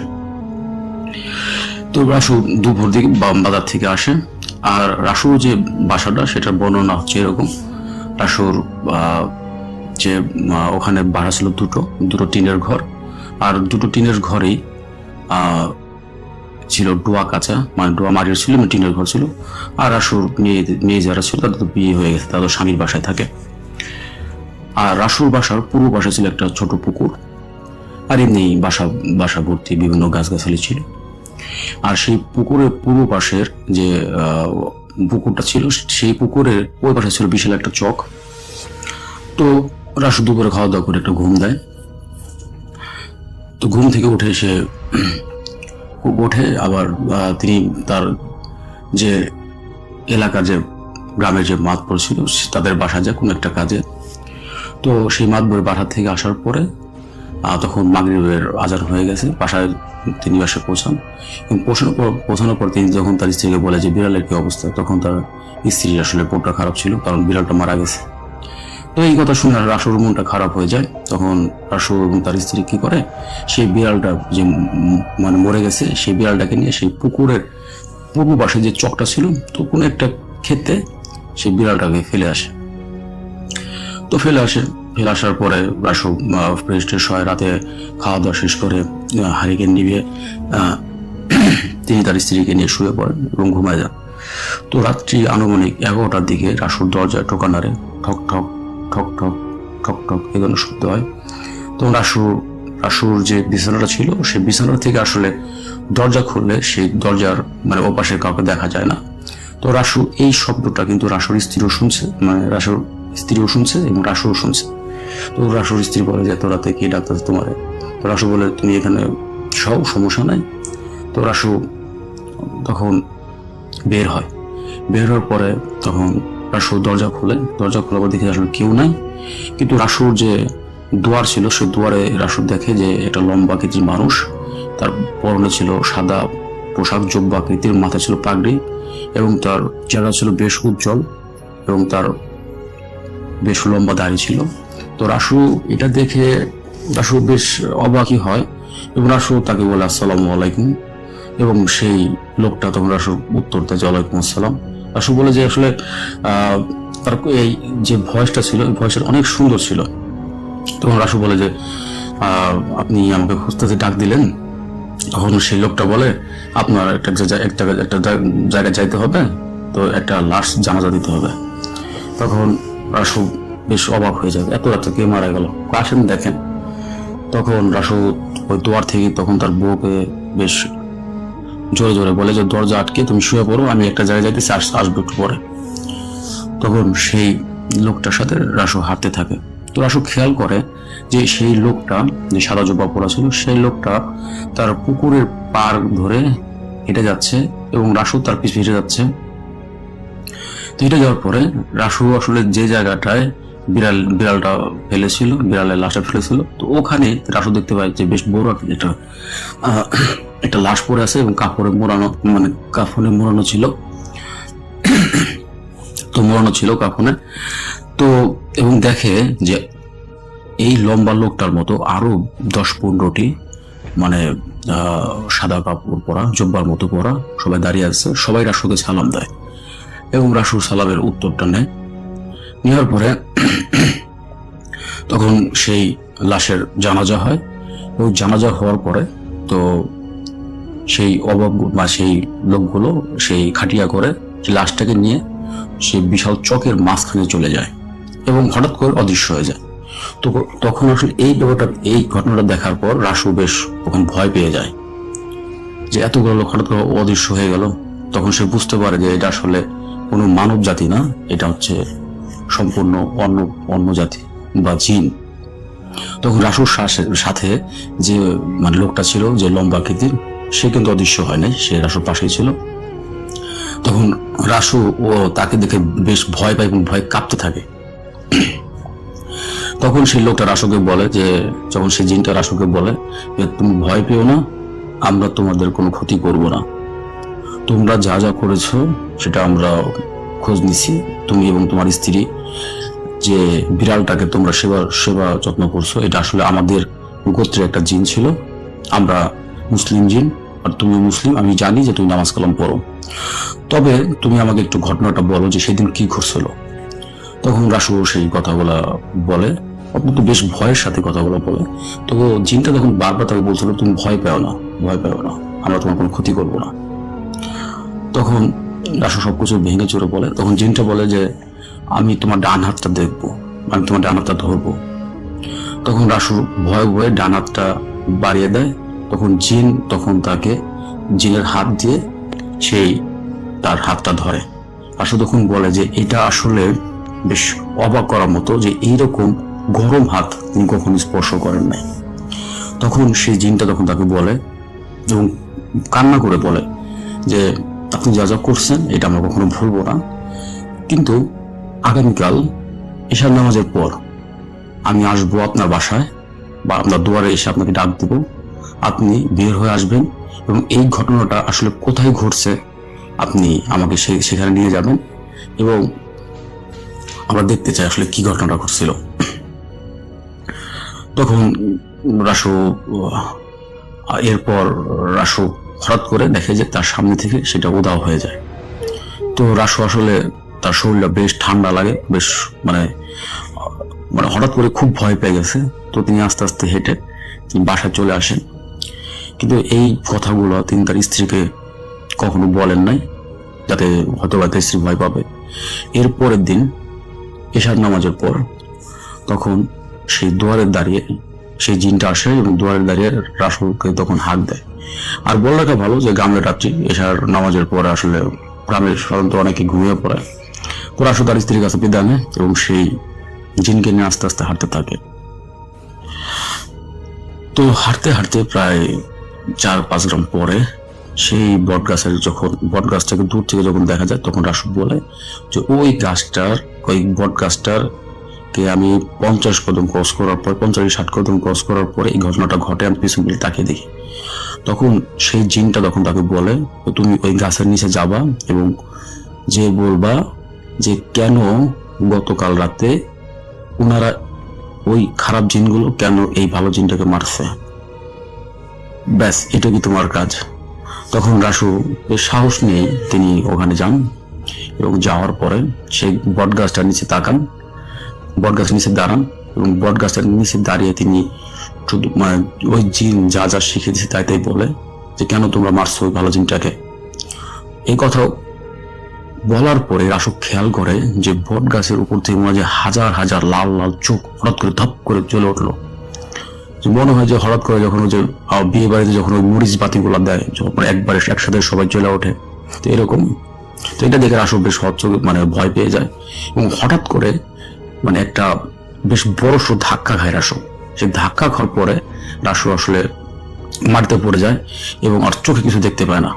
কিন্তু এই মুহূর্তে ওই তিনি শুয়ে শুয়ে সেই রাসু শুধু শব্দ শুনতেছে যে মনে হচ্ছে দুই পক্ষের বেশ মারামারি লেগে গেছে, বেশ কোলাহল এবং বেশ মারামারি। তো এভাবে প্রায় মিনিট 20 মিনিটের মতো হয়েছে এরকম। তো হঠাৎ করে চারদিক ঠান্ডা হয়ে গেল এবং রাসু তো পড়ে আছে এবং সেই যে জিনটা ছিল, যে রাসু মুসলিম জিনটা ছিল, সেই রাসুকে টেনে তোলে এবং বলে যে ঠিক আছে, তুমি বাসায় চলে যাও, তোমার কাজ শেষ। তো রাসু এসে আসলে কোনো কিছু বুঝতে পারে না। তখন রাসু আস্তে আস্তে বাসায় চলে আসে। বাসায় এসে রাসু হাত মুখ ধুয়ে তিনি তার স্ত্রীকে ডেকে তোলেন এবং তিনি বাসায় রুমের ভিতর ঢুকে তিনি ঘুমানোর ট্রাই করেন। আলোটা নিভিয়ে দেন, কবিটা নিভিয়ে দেন। তো রাসু যখন গভীর ঘুমে আচ্ছন্ন হয়ে পড়েন, তখন রাসু একটা স্বপ্ন দেখে। স্বপ্নে সেই মুসলিম জিনটা আসছে এবং রাসুকে বলতেছে, তোমাকে অনেক ধন্যবাদ, তুমি জায়গাটা দেখা দিছো। ওখানে অনেকগুলো খারাপ জিন ছিল, সেই জিনগুলোকে আমরা মুসলিম জিনরা তাদেরকে হত্যা করছি। আমাদের এখানে রীতি হচ্ছে খুনের বদলে খুন, রক্তের বদলে রক্ত। তো আমরা এই নীতিতেই চলি। তো তোমাকে অনেক ধন্যবাদ, আমরা তোমাদের কোনো ক্ষতি করব না, পারলে তোমাদের বেশ উপকারী করব। তো এইটা দেখার পর রাসু ঘুমটা ভেঙে যায়। তো এর পরের ঘটনা আগে এরকম ছিল। তো সেই রাসু আসলে তিনি কৃষিকাজ ছেড়ে দেন। তিনি যে দিনমজুর ছিলেন, তিনি দিনমজুর করতেন না। তো তিনি কবিরাজ হিসাবে তিনি চিকিৎসা করতেন। তবে রাসুর একটা গুণ ছিল যে তিনি গরিব মানুষের কাছ থেকে কখনো টাকা পয়সা নিতেন না। যদিও রাসু আসলে গরিব মানুষের টাকা নিত না, কিন্তু রাসু আস্তে আস্তে বড়লোক হয়ে যায়। তো জানি না কোনো অজানা বা কোনো কিছুর হাত ছিল নাকি এর পিছনে। তো এই পর্যন্ত আমি সংগ্রহ করতে পারছি সেই বয়োজ্যেষ্ঠ মুরব্বীর কাছ থেকে।